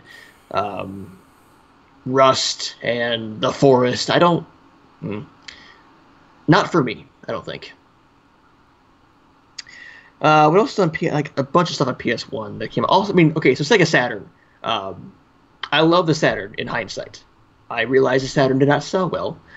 But, and it was kind of the death knell for Sega in the console world, even though Dreamcast is my favorite personal console of all time. But the Saturn had so many great fighting games. It had Fighting Vipers. It had Last Bronx. It had X-Men, Children of the Atom. It had Darkstalkers was on there. It had Fighters Megamix. You could play as the Daytona USA car. Oh, that's right. Oh my gosh. Like that. It had Sonic Fighters. Sonic Fighters, yes. Because Sega could make a great arcade game, and the arcade hardware, even on the Saturn, played great. And it's just too bad those controllers were kind of crappy. But overall, I love the Saturn for fighting games. I never had a Saturn, so my experience was really limited as far as what they had to offer. Like I said, I remember playing a demo of Fighting Vipers and thinking it was pretty rad at the time. I know I played Virtua Fighter 2, and I recognize that was a good game. Right. But yeah, my experience was really limited. Virtua Fighter, there's a series that we can kind of get into, because Virtua Fighter 1, I remember, just because the jump was so ridiculous. Yeah, I remember thinking, wow, this is really overrated, and then playing Virtua Fighter 2 and saying, okay, now I see that this is a good game. Virtua Fighter 3 was like... It was cool because you were blown away by how good it looked, especially in the arcades, because, oh my gosh, it's on Model 3 technology. This is like a million polygons per second. That was such a huge deal, but Virtua Fighter 4 was fantastic. It's awesome. Oh, it was awesome. Gosh. It was awesome. That was the game that finally made me a real Virtua Fighter fan. And they had like that... This was before online play was a thing, so they had like this virtual arcade that tried to mimic. Yes. It tried to make its AI mimic arcade players. And it was the first game to have like a ranking system, so you would go from like 10th queue up through the Dan system and then up to like Grand Champion and all that. That was all in Virtua Fighter. Virtua Fighter 4, I should say. So that was a fantastic game. And 4 Evolution. Yep, I remember trading in 4 to get Evolution. Yep. So, gosh darn. And then VF5 is so good too. VF5 and VF5 Final Showdown are still time fantastic. Passed that one by. I think if online was a thing when Virtua Fighter 4 came out, I think the world would be a different place. I would love a Virtua Fighter 6 at this point. Now that we're getting Soul Calibur, rule of threes, man. Soul Calibur 6, Dead or Alive 6, Virtua Fighter 6. Let's go. I would take it. My time with VF3 was VF3 Team Battle on Dreamcast, and that's just not good. It's just really took a deep dive, but it came right back up with 4. They tried to do the weird thing where they had like different terrain levels, so you could get like the high ground and be all Anakin in Star Wars Episode 3. Yeah. Or I should say Obi-Wan. So that really messed with the flow of the game, and I'm glad they took that out in Virtua Fighter 4. That was it was a slower game too. I remember how hyped I was for Star Wars Masters of Terra's Cassian on the PS1, and how dog meat that game actually is. Someone should still put out a Star Wars fighting game. It can work. I think a Star Wars game can work kind of like a Soul Calibur. We saw Darth Vader and Yoda in Soul Calibur 4, so I think it can work. It's getting the right. Put that to Namco. Have the Tekken team do it. Thanks so much for dropping in, Viper Strike. Real quick before you go, you had asked about button layouts for Mortal Kombat X, if there were any tips for that. If you're using a 6-button controller, I think obviously like the first 4 are like the top 2 are punches, bottom 2 are kicks, and then I usually put, what is it, block and then throw are the other 2. So I usually the block button on Mortal Kombat. Gosh. If you're playing on a pad, I like to put the block button on like a shoulder, but I guess that's probably what it is as a default. So if you're playing on a 6-button layout, then probably block in the upper right and then throw in the lower right. But you can reverse that. Because I use an Xbox One pad for the PC version of X. Yeah. I think the block is on like the left trigger. So I think they have light, medium on like X, Y, and then the fierce on the right bumper, right trigger. So I think I have block on either left bumper or left trigger. Hang on, I'm trying to grab my arcade stick here so I can illustrate this. Speaking of which, I need to get a new arcade stick. I might pick up a new stick while we're at Evo. Make sure you got the luggage to carry it. One other thing I would suggest is try and lay it out like the old arcade cabinets as best you can. So like the arcade cabinets used to have the block button in the middle. Remember, it was like a 5. It's like an X. Yeah. Looking like if you were looking thing. at flashcards, it was a 5 dot, right? Right. So you could do like punch, kick, and then like this guy is block and this guy is throw, or vice versa. Mm-hmm. So that's one way to do it. That would be a little bit more close to the arcade layout. But otherwise, I would just do punches, kicks, and then this guy is like block or throw, and then this guy is vice versa. And then these guys are for doing your, I think it's all 4 of them would be doing your X moves and your super moves and stuff. So your X-rays and what have you. Yeah. So that would be my suggestion. I actually have the. Go ahead. No, I was just gonna say Mortal Kombat's a tough one because it's not a traditional button layout. It's not like hold back for block. I actually have the arcade stick that came with MK9. Oh. That Super Edition that opens up and you can put stuff in and had like the pad for your lap and everything. I can't use that for any other fighting game because it's such a weird. It's a weird layout, but it's probably my parents' basement. I think I might need to fish that out. If you're still there, Viper, that's another one. Maybe try and look on eBay for the Mortal Kombat 9 fight stick, because that is the exact Mortal Kombat layout. But it is weird. It's very well crafted too. It's a well crafted arcade stick. I remember finding that at GameStop.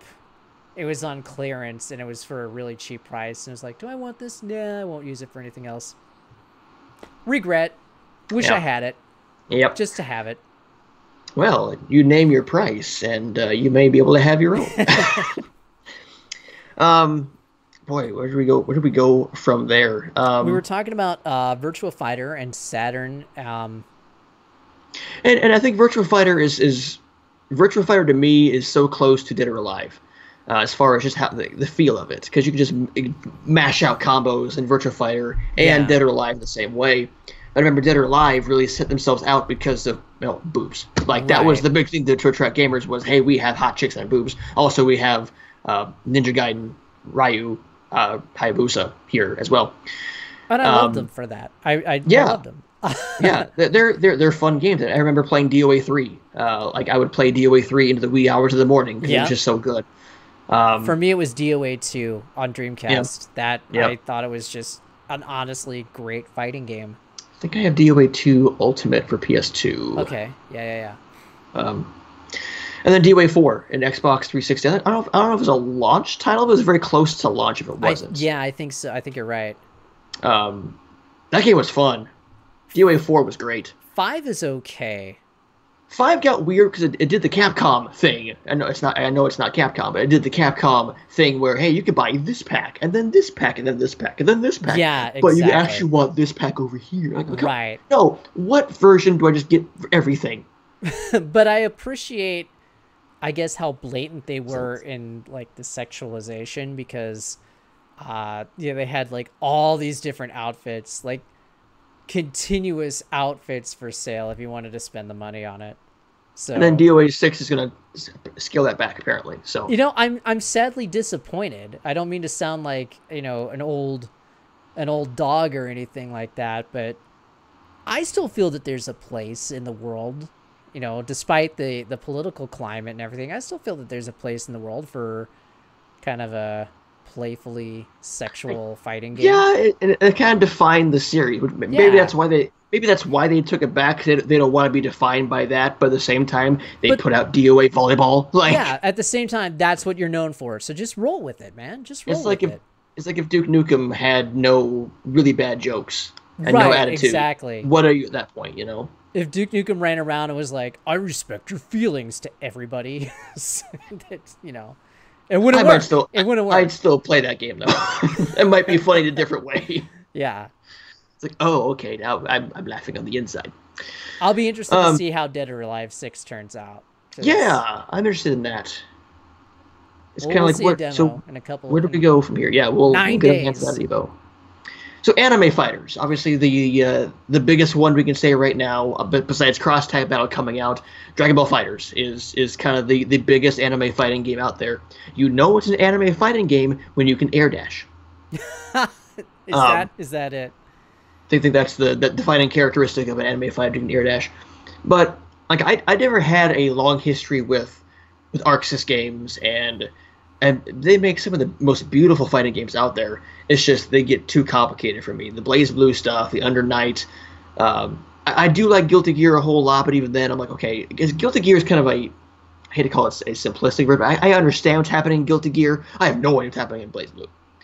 But Dragon Ball FighterZ, I understand all the concepts. I get it. It's fun. And I'm not a big anime person. I'm not a Dragon Ball person. I'm a fan, but not like a hardcore fan.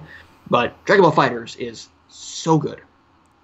That's a game that I sadly do not play enough. I was so hyped for that when it came out, but I don't know why it just dropped off my radar so quickly. And it's the biggest thing since sliced bread right now. I mean, it's got more entrants than Street Fighter V does at EVO this year, but Yeah. for me, yeah, I don't know why. It's not. I wonder if just because it's Dragon Ball, and I think we have more of a love towards, I guess, Street Fighter and Mortal Kombat than like the source of Dragon Ball. We like Dragon Ball. We don't love Dragon Ball like we love Street Fighter characters, Mortal Kombat characters, Injustice characters, that sort of thing. So yeah, and it could just be like too many different versions of Goku as well. Yeah. So it's like, oh, now you're Super Saiyan God Saiyan, now you're Goku Black, and now you're Goku Blue, and then you're. I don't get it. But it's a really good game. I think for me, the introduction to anime fighters was like the original Guilty Gear. Sure. I think that was out on PlayStation, and then somebody got me. I don't think the Guilty Gear on Dreamcast, I don't know if that ever made it to the US. I might be mistaken, but somebody gave me a burned copy of that game, and I don't remember how or why, but I have it somewhere. It was like the soundtrack, and then it was the actual game itself that you could play. Yeah. Piracy, I guess, was way too easy on Dreamcast. Kind of in that era, it was easy to do some pirating. Off subject, I'll tell you what I have for Dreamcast is somebody burned me a copy of Half-Life. Oh. Yeah, which was canceled at the last moment, but I have the Dreamcast version of Half-Life. That's nuts. Anyway. Half-Life 3 confirmed. Back to Guilty Gear for a second. So I wasn't a huge Guilty Gear guy, but I was aware of it, and then Guilty Gear like Double X came out on PlayStation 2, and that was like, holy buckets, this is a great game.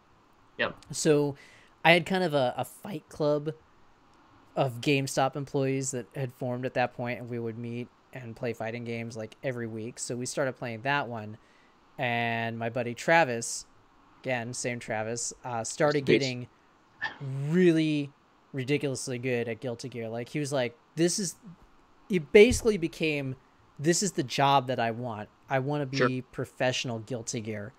So he started playing that nonstop to the point where we didn't want to play the game anymore because it was just, there was nothing you could do against him. It's like, you might hit him once in a match, and you would be lucky if you did, but he just got to this different level of Guilty Gear, and he's still an expert on Guilty Gear, and you might see him like at the Chicago tournaments, you might see him on stream commenting for Guilty Gear on stream. So that's Combo Breaker? Yeah. Chicago? Yeah. So yeah, anyway. He's still huge into Guilty Gear. I really did not get into anime fighters at all, really. I did get into Persona 4 Arena. And that's because of my love of the source material. I love Persona 4 and those characters. So to have them in a fighting game was awesome to see. But my intro to Guilty Gear is Guilty Gear Xrd. And oh, really? Yeah, I think it's Double X Asuka Burning Fist of the North. I don't know what it's called, but I have that for the Xbox, and I just in my collection. But at the time when it was new, it was never a big anime fighter, because I was that guy going, this sucks. I don't understand it. Why is all this Japanese stuff in my? No, I want to play more combat. I remember I've changed my ways, obviously, but I remember trying to get Travis to explain like bursts and Roman cancels to me, and my eyes just kind of glazed over, and it was like, yeah, I will never get this. So I will throw Hadoukens now, thank you. Yeah, and that's why I haven't really tried to get back into Guilty Gear. Yeah, but too bad. And that's what's prevented me from getting into like Blaze Blue as well. And a lot of fighters. It's very impenetrable at this point. There's a game on the Dreamcast that I have, JoJo's Bizarre Adventure, which is anime AF, as frick, as the kids say. I really enjoy it because it has like a Persona look, a Persona aspect of like you have this ghost that can attack for you as well. It's a cool game. I again at my age now, I like weird stuff, so I'm okay liking JoJo's Bizarre Adventure. I have not played that. I've kind of toyed with picking that up though because I keep seeing it on sale. But yeah, it's good to know that it's a good game. But like I said, I haven't played it. I guess another fighting game that had a little bit of a show today was Killer Instinct. Oh my goodness! I did not watch the event today because I was at my 9 to 5, so I don't know what happened. But nothing happened. They announced like small minor patches, and that was it. Okay. Yeah, it was a bit of a tease. But boy, that first game on the Super Nintendo by Rare. Very Donkey Kong Country look to it. Yep. It's hard to go back to, but at the time, it kind of mind-blowing. Because, again, that art style really stands out. It was so mind-blowing. And I remember, they made such a huge deal out of it when it hit arcades and everything. This was like a joint effort between Rare and Nintendo, and Midway was doing the publishing. I always remember going into an arcade and seeing the Killer Instinct machine and thinking, that is just the most technologically advanced thing. I always thought that this was so like future age, and they had that attract mode where they now just like coming to your home in late 1995 for the Nintendo Ultra 64. Exactly. Yeah. It was just, there was such like this excitement surrounding that arcade cabinet, and there's just like this, the sound of that arcade cabinet as well. It was really on a different level. Boy, the KI soundtrack is so good. Yeah. So I was kind of shocked when they announced that it would be coming out for the Super NES.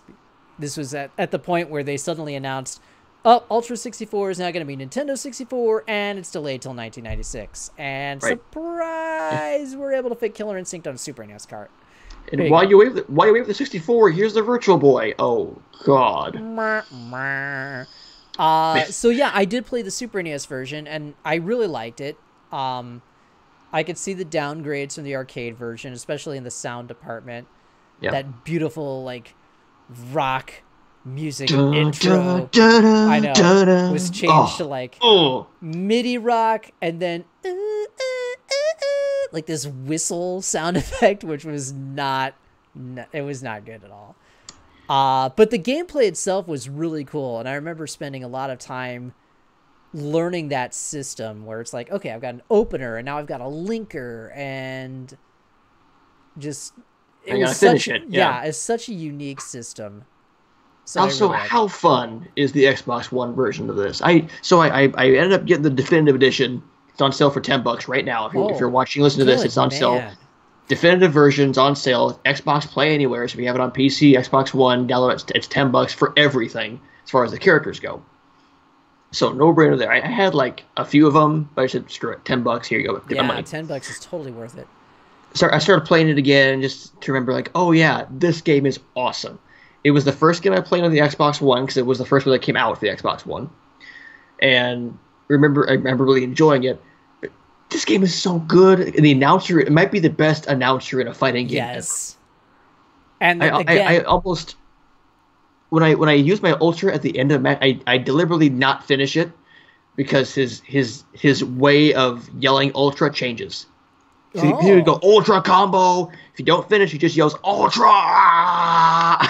It's amazing. But that game is so good, and it made the one of the best fighting game themes even more awesome with this rock version. Absolutely. So basically, they took everything that I had remembered, like everything that had lived on in my memory with Killer Instinct in the arcade, the original one. It's like, do you know the artist? Have you heard of the artist in France, Orioto? I've heard that name, yes. Okay, so he's kind of an up-and-coming artist. He does a lot of video game art. And I love it. I've got a bunch of his work here in my office here. You can probably see right behind me is like the Street Fighter 2 one. It's a painting he did. It's depicting the Ryu ending from Street Fighter 2, and it says the fight is all underneath there. The cool thing, the thing that I really like about Oriota's art, and there's a point to this long story. The thing that I like about Oriota's art is that he depicts a scene from a game, but he does it almost in this ethereal, dreamlike state. So it's like how we remember the game in our memories and in our hearts. It's not like a one-to-one representation or something that's trying to make it look more modern or more realistic, anything. It's just like, it's painting it how we kind of remember the game in our minds. Sure. That's the beauty of his work, and that's why I think he's such a brilliant artist. And the point of that long-winded analogy is that this reboot of Killer Instinct that's been out now since 2013, that is kind of like an Oriota work in that this was how we kind of remembered Killer Instinct in the arcades back in 1995. Sure. You know? Yeah, you're absolutely right. It's such a brilliant game. The soundtrack, like you said, that rock beginning is just it's heart pumping. It gets extra points for me because the menus make the noise too. When you pause it during a match, when you scroll through the menus, it plays the music. Yep, I noticed that. So I have to do it every time before I go back into the match. The combat system is fantastic in that game. That is a game that I play criminally not often enough. Mm-hmm. And it's too bad that game is still not tournament heavy right now because it's so exciting to watch and it's just such a good game. It's one of the best, if not the best fighting games that's out there right now. It's just so high quality.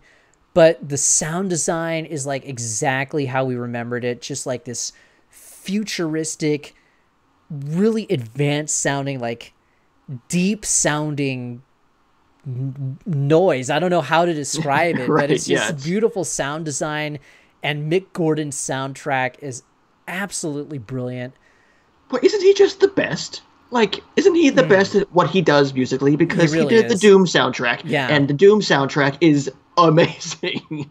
I cannot praise Killer Instinct enough, and I wish we would see more content for that game. I was really hoping that today's podcast or today's stream over on Mixer, I was really hoping that there would be something new, maybe a new character or something, or lo and behold, Killer Instinct 2, something like that, but it was just a few different patches. So maybe that's kind of building up to an announcement of Killer Instinct 2 in the future. Maybe we'll see that in 2019.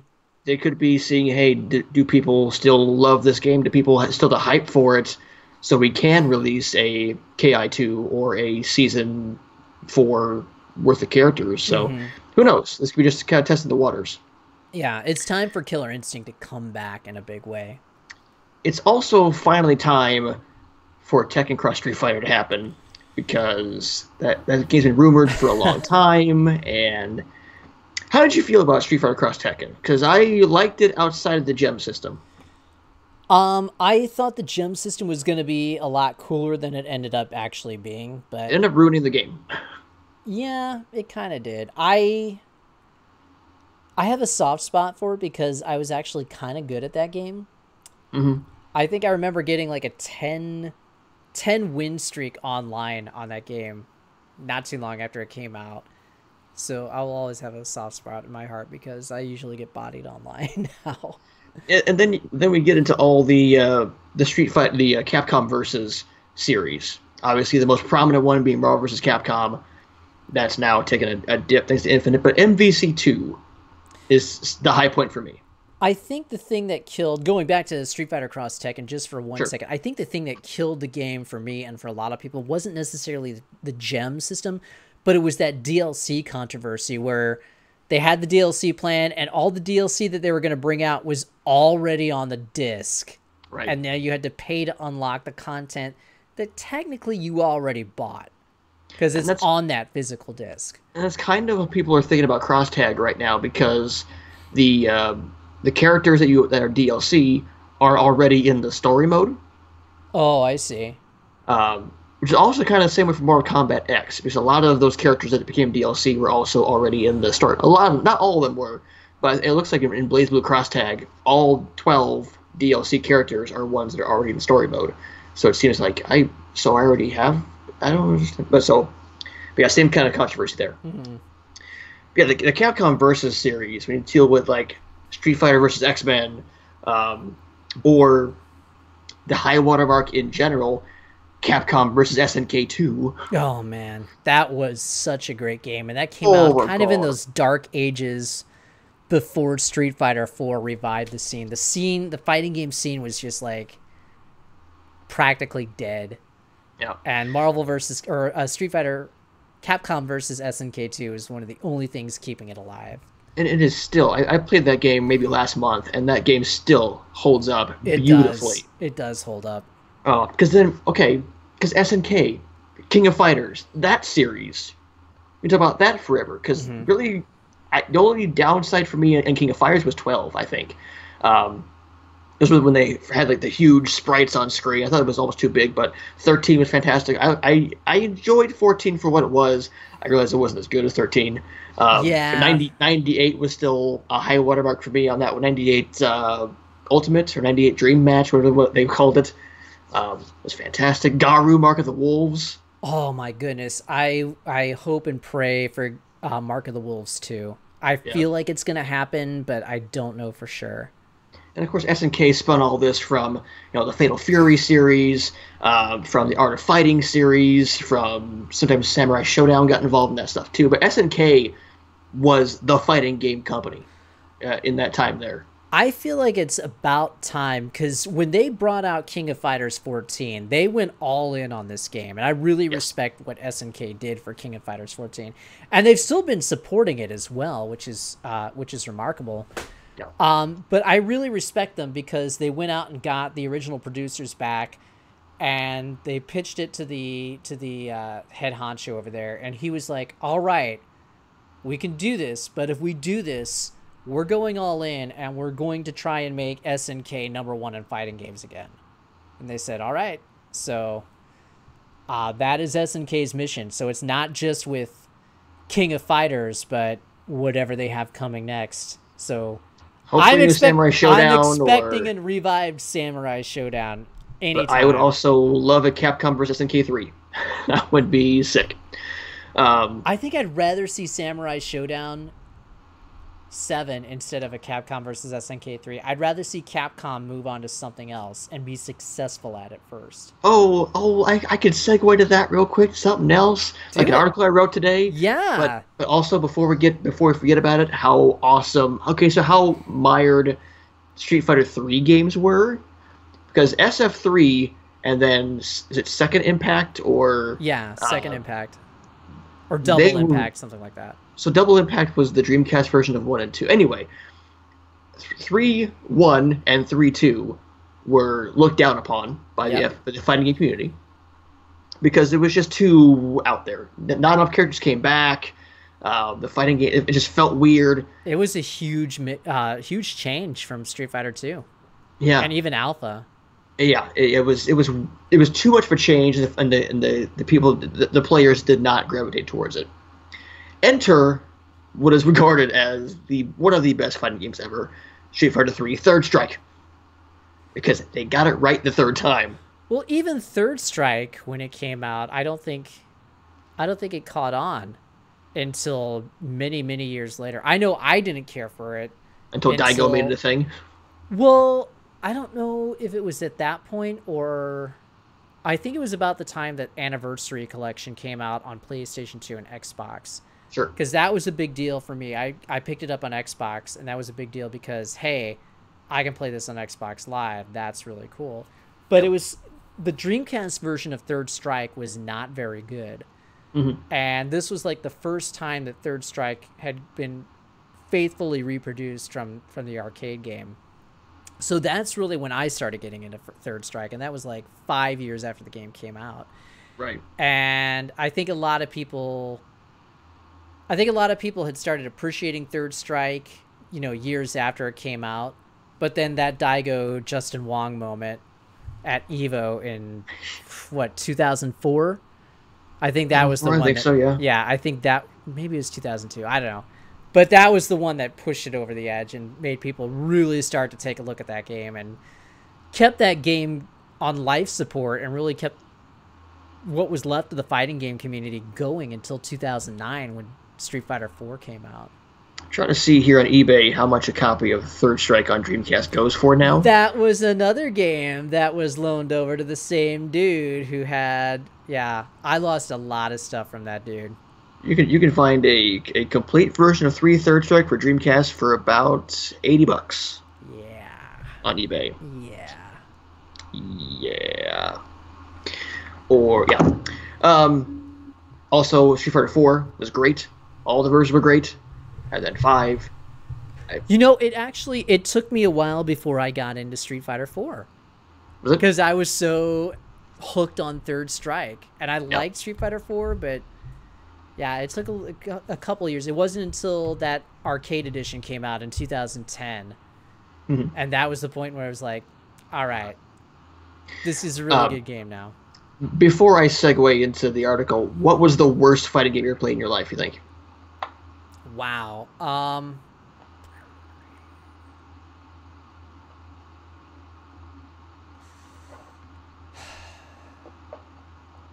I'm not gonna sure. I'm gonna I gotta think say about that.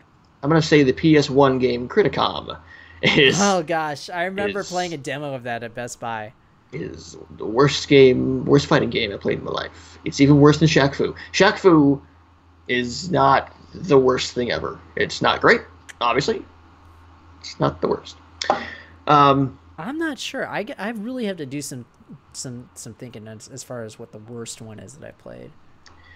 I think the worst one that I own is probably Clay Fighter 63 and a third. Yeah, That was a really bad game. I saw a version of Clay Fighter, not 64. Was that was a Super Nintendo one? Was 63 and a third, right? Yeah. No. Clay Fighter. So Clay it was Fighter Judgment. 63 came out on N64. Okay. Because they were making fun of everything being named such and such 64, and they were like, "No, this is Clay Fighter 63 and a third." Clay Fighter 2 Judgment Day was on this Super Nintendo. Yes, it was Clay Fighter 2 Judgment Clay. Judgment Clay. Yeah, and I had you. that actually. I did play Balls 3D on Genesis. That game is bad. Oh man. Oh man. Oh man.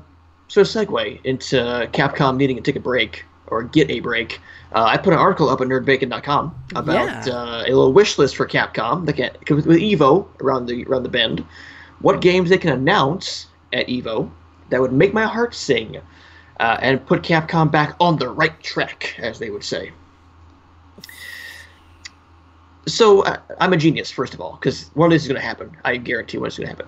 So let's take some validity here. So my number 5 was Darkstalkers. Now, I don't have a whole lot of time with Darkstalkers. I realize Darkstalkers 3 is highly regarded. I think this one has the best chance of coming back this year. I agree with you entirely. I think that if anything is coming back, it's going to be Darkstalkers, and I think chances are good. I don't have any inside info on it, but I've had this gut feeling that Microsoft is going to wheel some money up and say, hey, let's go. Funny story, somebody shared an article with me from way, way back. Apparently, Darkstalkers 4 was in development at one point. Oh. But it was in development for the Wii U. Yikes. Yeah, that almost happened. And I'm not sure what put the brakes on it, but that was the thing. Yeah, I was not aware of that until just a couple of days ago. But it still might happen. I like I said, I've got this funny feeling that we're gonna see inside my bones. We're gonna get some Darkstalkers news here sooner rather than later.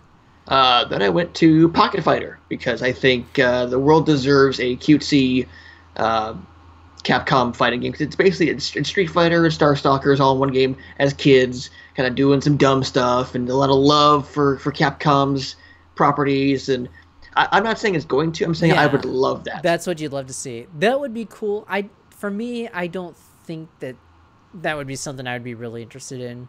Just because I feel like they've got so many other franchises that they should get to first. If they were still pumping out fighting games with the ferocity that they had been in previous years, then I'd say, yeah, why not? But at this point, they're not. They're just relying on Street Fighter, and we'll be lucky if we get something else. Sure. Pocket Fighter's a good game, though. Then I went to X-Men Children of the Atom because of the rumor out there that the uncanny version of MVC Infinite was supposed to come out and might still. Man, I love that rumor. It's not going to happen, but I love that rumor so much. Because they don't have access to the X-Men characters. Now, I just say, instead of beating the dead horse, because Infinite's, at this point, this was supposed to be Infinite's crowning achievement, we got announced last year, we got it on stage with Filipino Champ playing it on stage. Yeah. And then we're going to bring it out at EVO in 2018. It didn't make the cut. It's not going to make the cut again. Like, it's dead at this point. Yeah, it's done. So scrap that and take your X-Men, make a sequel to Children of the Atom, which is already a beloved franchise. You have enough X-Men heroes and villains to make your own game out of it. They should go, if they're going to have the X-Men, go that route. That would be sweet. I didn't realize that was made by the same producers who did Street Fighter 2. Yeah, right. Yeah. Exactly. What if we had like an X-Men versus Darkstalkers game? I'd be okay with that. Yeah, that'd be cool. I'd be all right with a new Children of the Atom. Yeah. Then I went to Saturday Night Slam Masters just because what is the answer to let's make a fighting game is let's make a sort of fighting game. Because, I mean, make Mike Hagar great again. Because he's not mayor anymore. Because since Cody is the mayor of Metro City, now you can have Mike Hagar doing his side job of being a professional wrestler and bring back Saturday Night Slam Masters. I would pop huge for a new Slam Masters. I would love it. I think that's one of those weird games that Nintendo should go to Capcom and say, hey, you know what?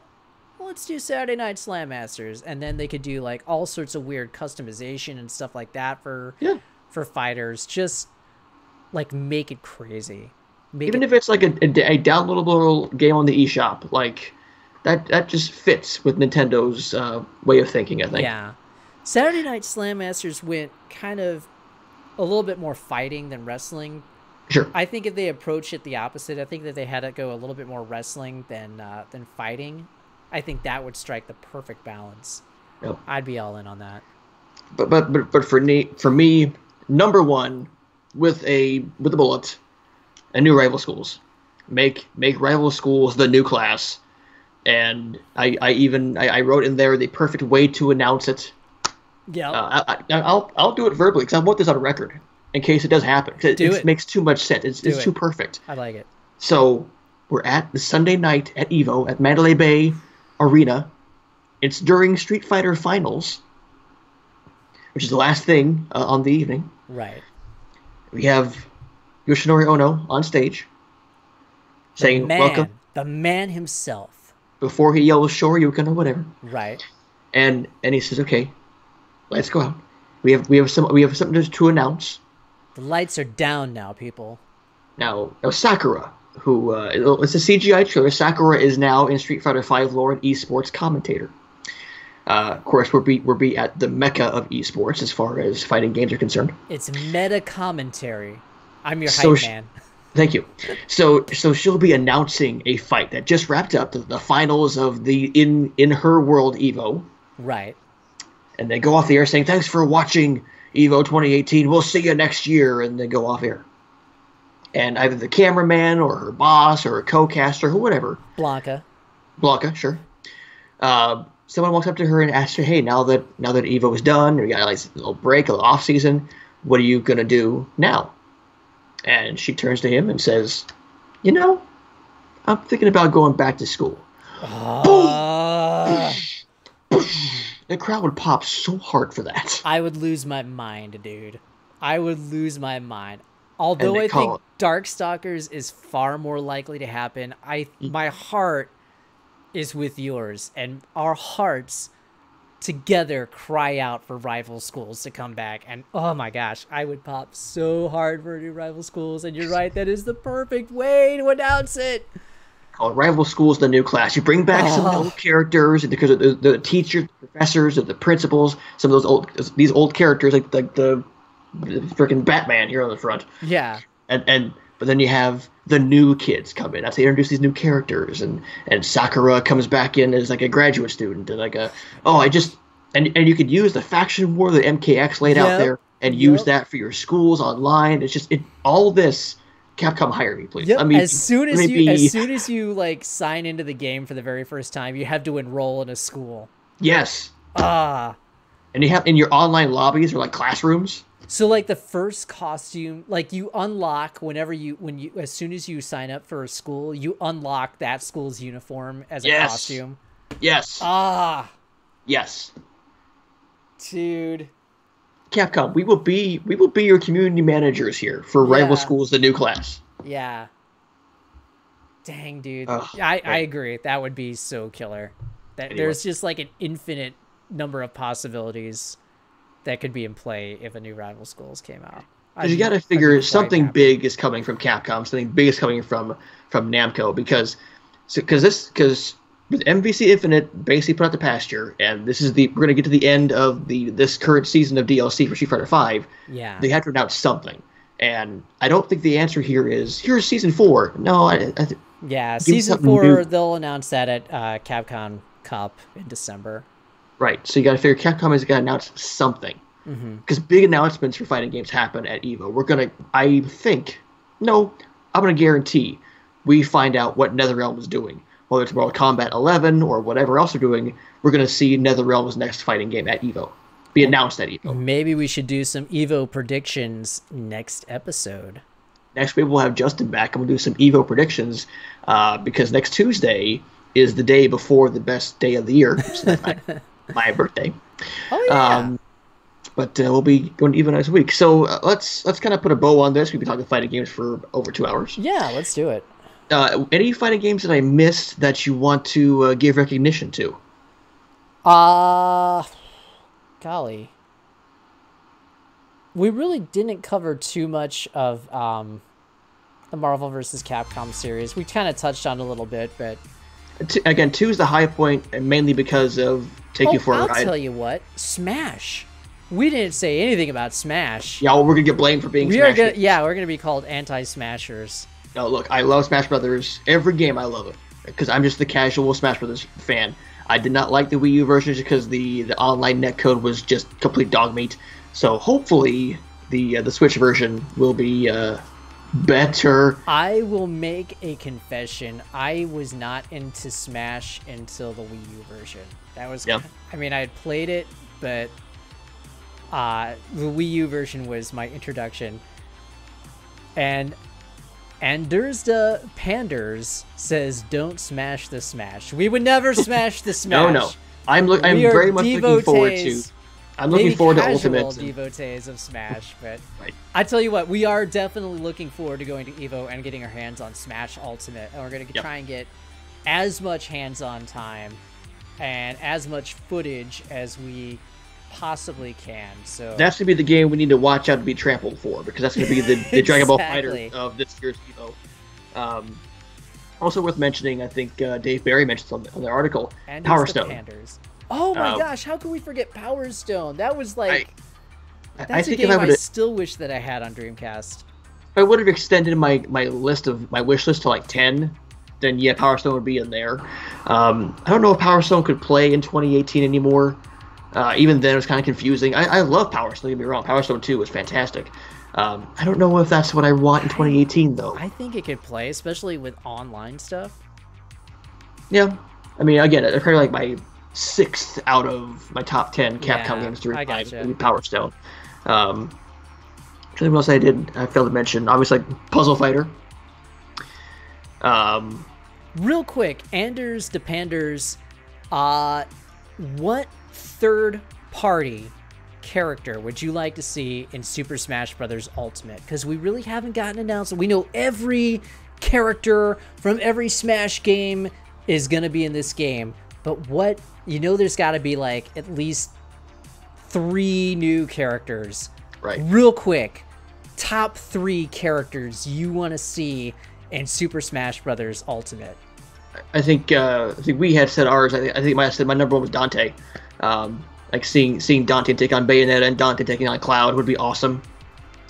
I think we'd all mentioned kind of Diva from Overwatch. Oh, yes, that is one of my... Okay, yeah, Diva, definitely. Diva, Simon Belmont, and...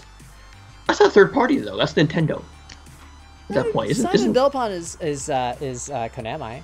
Well, sure, but like the Castlevania game is started on Nintendo. I would love to see Diva. Yeah, seeing Diva be fun. Crash Bandicoot, I'll say that. Mike Haggar. Mike Haggar would be sweet.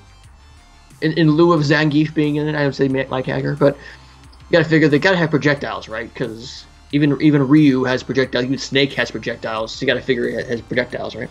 Here's an interesting one. Anders the Pander says, I'm really worried that they're going to introduce newer Pokemon. I'm worried about that too. I don't feel the newer Pokemon. But because they're leaning so much in the Pokemon games this year, so. Dante from Devil May Cry would be an awesome one. Yep. And also Genji from Overwatch. Yeah, Genji would be fun. Be sweet. Yeah. I think everybody wants to see their personal main from Overwatch in a Smash Brothers game. Oh yeah, for me, so my mains would be Lucio and Brigitte and Zenyatta and all that stuff. And maybe Wrecking Ball if I get a chance to play him tonight. Oh yeah, Brigitte would be cool too. That's my girl. Yeah. Or Tracer. Tracer would be cool. I just like the idea of Diva, and then she's got like the mech, and then she can pop out of the mech for her up B or something. Junkrat would be fun to play. And then her ultimate smash is self-destruct. It's like built in. It's just the cheesiest ultimate. That was like, oh, they're all together. I'll just throw Diva at her. God dang it! That's why I like playing as Diva. Diva. I'm not good at shooters, but I can play Overwatch because Diva blows herself up. It's annoying, but that's the point of it, is to be annoying. I'll tell you what. I want to see John Cena as a character in Super Smash Brothers. I want to see a cartoon John Cena. That would be sweet. I want to see John Cena attitude adjustment onto Mario. That'd be bad. That would be so awesome. I would love that. Anders says Junkrat would be overpowered if they did that. Sure. Yeah, because the Riptire. Yeah. Oh, boy. Oh, God, please, no.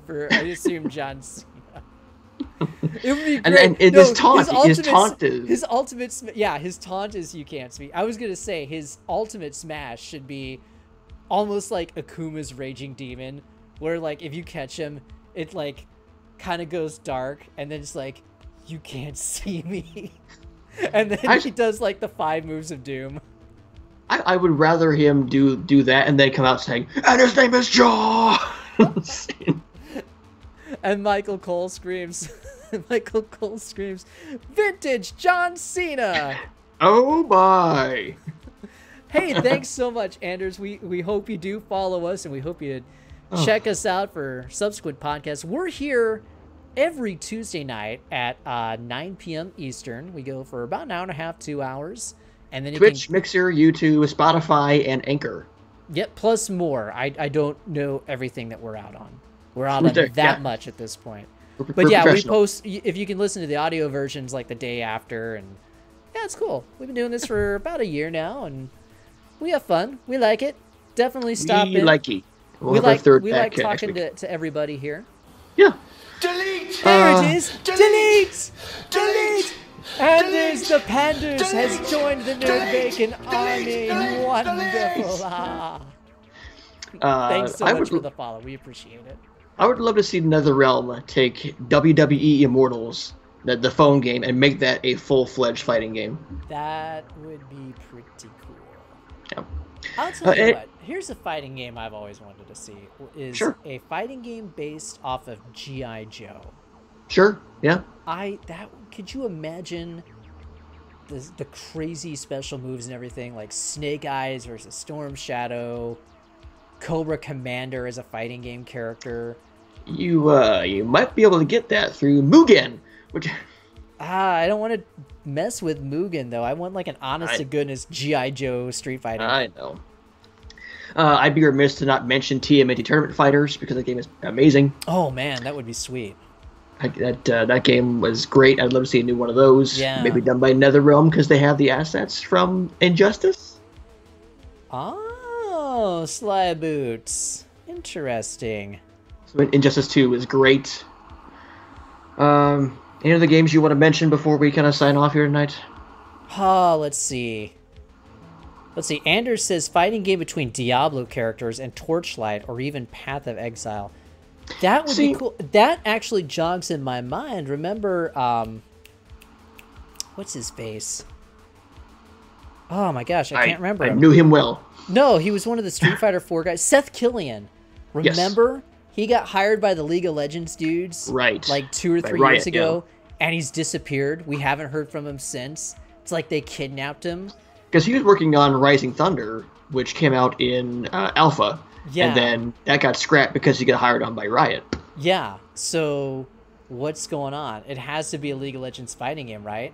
You'd imagine so. Yeah.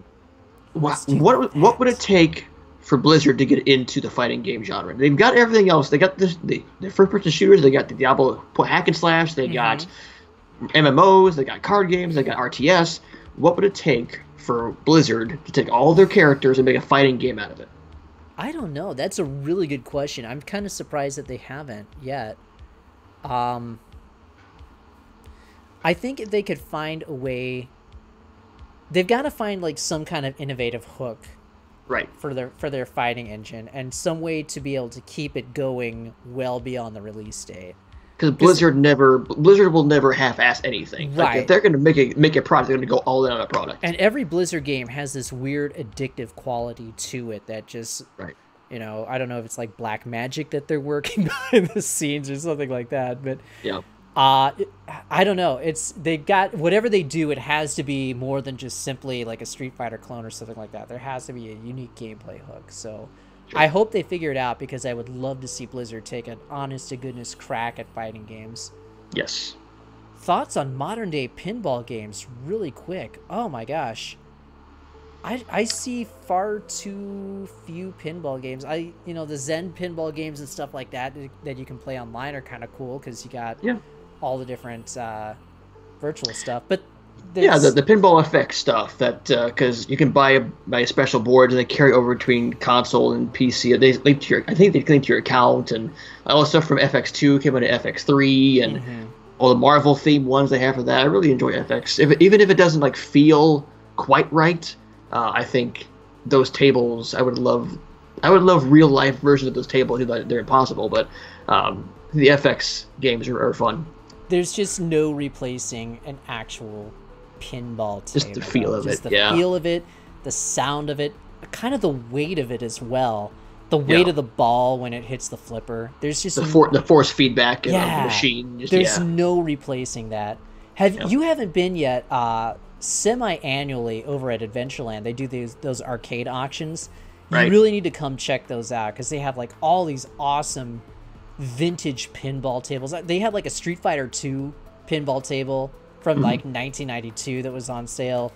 Sure. Oh man, that is just like a walk down memory lane. That is... I know I can't own any in here because I live in an apartment. Right. Also, it's a 1-bedroom apartment, so it wouldn't fit in here or be okay when I play it ever. But they're cool to look at. Bells and bumpers are alive. Man, we need to do more arcade. We need to do more pinball research and do like a whole episode on pinball games. Oh, yeah. That would be great. Yeah. Anyway, what are you excited for this week? Oh, boy. I'm excited to play Wrecking Ball. I'm excited to play the new Overwatch character and get involved in that. Hang on, I got to interrupt you, because Hypebot over on Mixer has alerted us that King Jenkins 05 is the newest Baconeer. King Jenkins 05, thank you so much for the follow. Thank you for following us on Mixer. We appreciate it. Anyway, what are you excited for this week? Wrecking Ball. I'm excited to play as Wrecking Ball. That's the newest Overwatch character. Yep, I'm excited to play as that on the PC. I guess it's not even in public test. He's just out there. I mean, he's not in competitive yet, because they usually wait about a week or so to kind of balance him out before they put him in a competitive. But I'll play as Wrecking Ball. I'm excited for the Overwatch playoffs, which are happening. We're down to the finals, and it wasn't the top 2 seeds. Both top 2 seeds got upset. Interesting. So it's Justin's London Spitfire taking on the Philadelphia Fusion in the finals. By the way, Anders DePanders says that he has been playing Wrecking Ball on PTR, and Wrecking Ball is amazing. I can't wait to get my hands on Hammond. I'm playing a lot of Hearthstone. Probably a lot of Hearthstone. Oh, yeah, I saw that poll earlier. I voted Hearthstone. Thank you. Got some wins in my Odd Pally deck, which is fun. Nice. What else I'm really excited for this week? The countdown's on, man, to EVO. I'm all in on Las Vegas and getting interviews lined up with developers and getting my questions all ready to go and just playing Soul Calibur 6 and Smash Ultimate, and it's just full speed to Vegas, man. Yeah, that's kind of where I am. I don't know if there's anything really gaming related that I'm like super hyped for this week. I'm with you in that I'm kind of looking forward. My eyes are forward to next week, hitting that airplane, hitting Vegas, checking out EVO and doing all that coverage. I can't believe it's just like a week away at this point. Yeah, otherwise, gaming-wise, I'll tell you what, I really want to do a stream of No Man's Sky next. They just released that massive update today. I don't think I'm going to have time to stream it tonight, but maybe sometime later this weekend. Tomorrow night, I'm gonna go see Princess Mononoke on the big screen. Yeah, good call. That is making a comeback in theaters across the country for special engagements. So, doing that. I'm going to finally get through the Octopath Traveler prologue. Oh, nice. I said it's on my Switch. I downloaded it a long time ago. It's just sitting there taunting me, and I just want to get through that. I'm also gonna. Thanks to the people at Z-Boyd Games, I got a code for Cosmic Star Heroine, the Switch version. That's right. You should be streaming that. There's no embargo. I know. So that version's not even out yet. It comes out end of August. I have a copy of that on my Switch right now, thanks to the guys at Z-Board Games. So hopefully I can reach out to them and maybe do an interview with them with that as well. I'm looking forward to next month because not only does WarioWare Gold come out on 3DS, Yakuza 0 hits PC, Monster Hunter World hits PC. I pre-bought that. I'm getting Yakuza? It. Yeah. Yeah, dude. It was like $20 to pre-order, wasn't it? Like 15, $20 bucks? $16. Yeah, worth it. Yeah, I did. Shenmue and Shenmue 2 collection next month. All right. Yakuza Kiwami 2, Monster Hunter Generations Ultimate. The new WoW expansion comes out next month. I have to prevent myself from buying the Mega Man X Legacy Collection 1 and 2. Yeah. I really want it. Yeah. Gotta prevent myself. Yeah, I think I might double dip on Okami HD in August.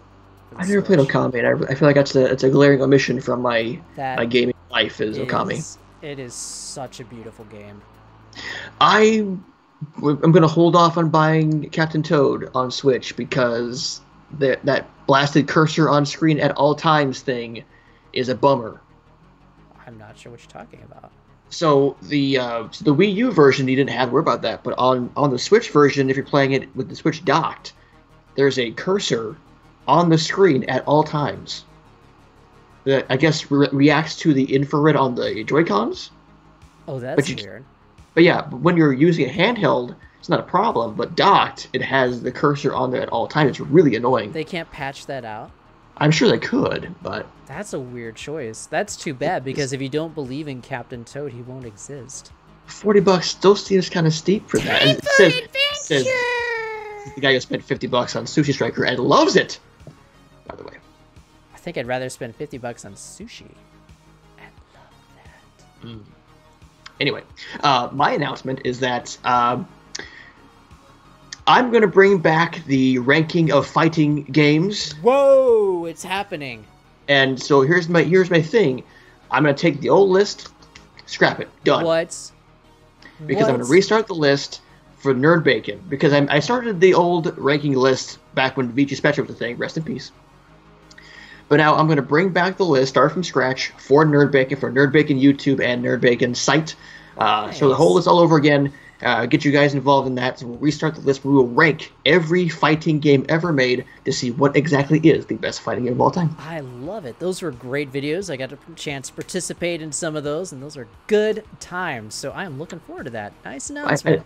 I went back and saw my work, the science of my work, and just wasn't happy with it. Huh. So I'm going to, and the YouTube channel, my personal one's kind of gone dormant. So I'm just kind of like, you know what, let's just reboot. Nice. Over for Nerd Bacon now. So, well, I will definitely help you out. That will come back to the main site. What's happening at the Bacon this week, Dave?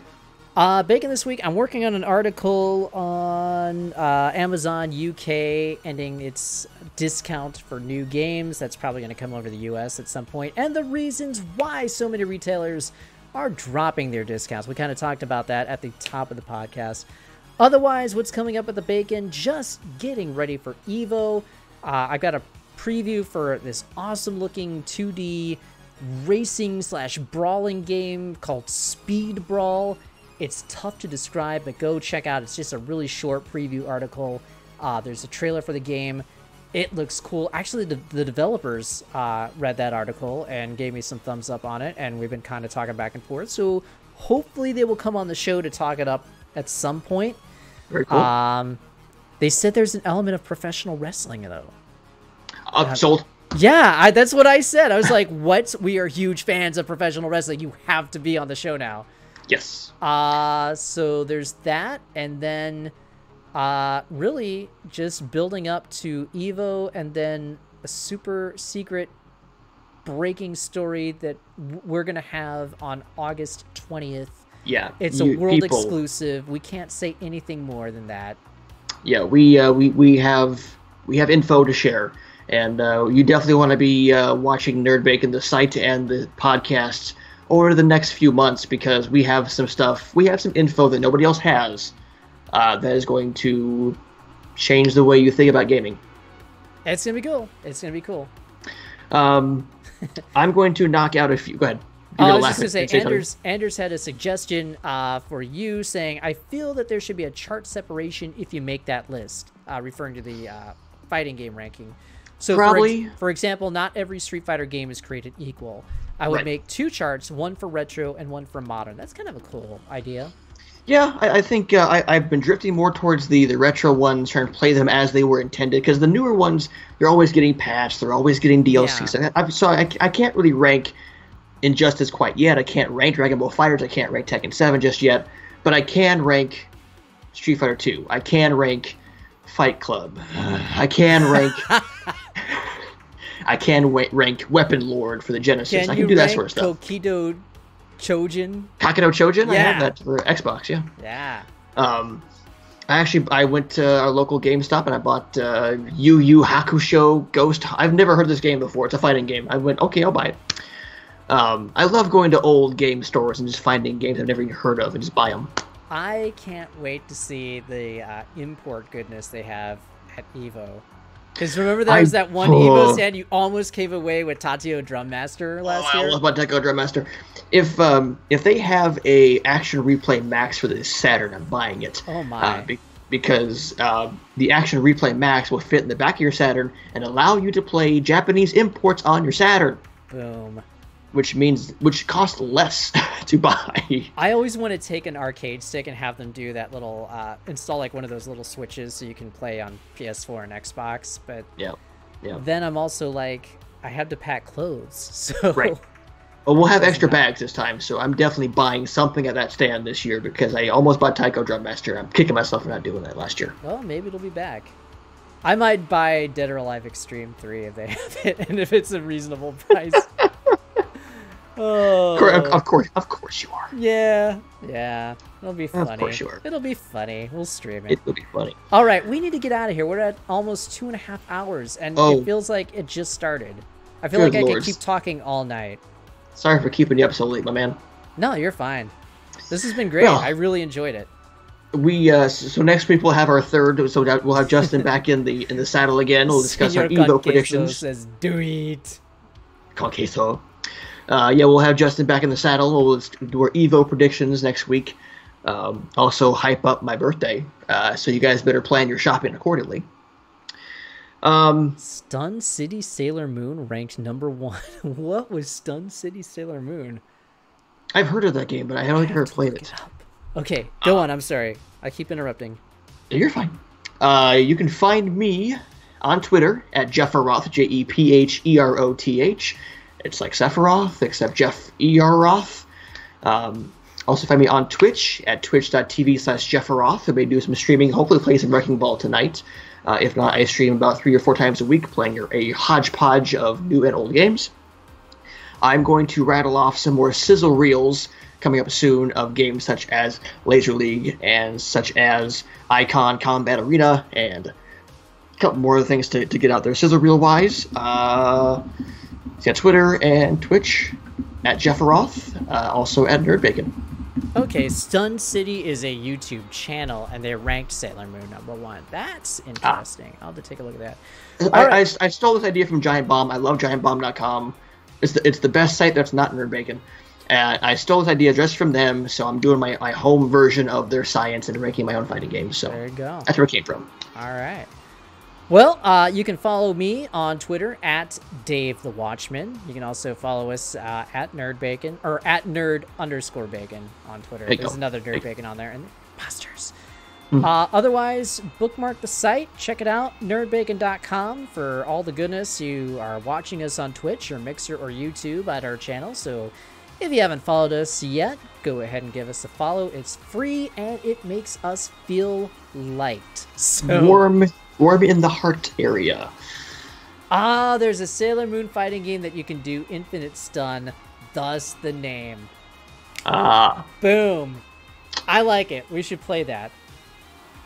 Blizzard did get into the fighting game genre. I forgot. They helped make Justice League Task Force. Oh, that's right. I kept thinking about mentioning that game, and I never did it. But I forgot. You're right. They did. I think they Task Force, and that was almost a competent game. But I think they did just the Super Nintendo version, because the Super Nintendo version is way different from the Genesis version that I have. Anders, thanks so much for watching. Anders says, thanks for the awesome stream, guys. Hey, no look problem. forward towards more. Thanks so much. We look forward towards bringing you more, and thanks so much for hanging out. We hope that you join us next Tuesday. Any last And tell your words? friends. Tell your friends. Don't forget, if you want the audio version of this, we're on Spotify, we're on Anchor, and probably places we don't even know about. So you can follow us all there. So we do thank you all for watching. Keep tuned because EVO is coming up. We're going to have a ton of news and interviews and probably us getting drunk. But thanks, Dave. This was fun. Yeah, this was really great. Thanks so much, Jeff. Thanks, everybody, for tuning in. Like you said, stay tuned for EVO. We're also on Facebook, so give us a follow on Facebook as well over at Nerd Bacon, and we're going to do some Facebook Live stuff from EVO as well, so you'll want to stay in touch with that. Anyway. So, on behalf of Nerd Bacon, I am Jeff Roth. I am Dave the Watchman. Tell your friends, tell your neighbors, tell your lovers about us, and until next week, game tasty. And stay too sweet.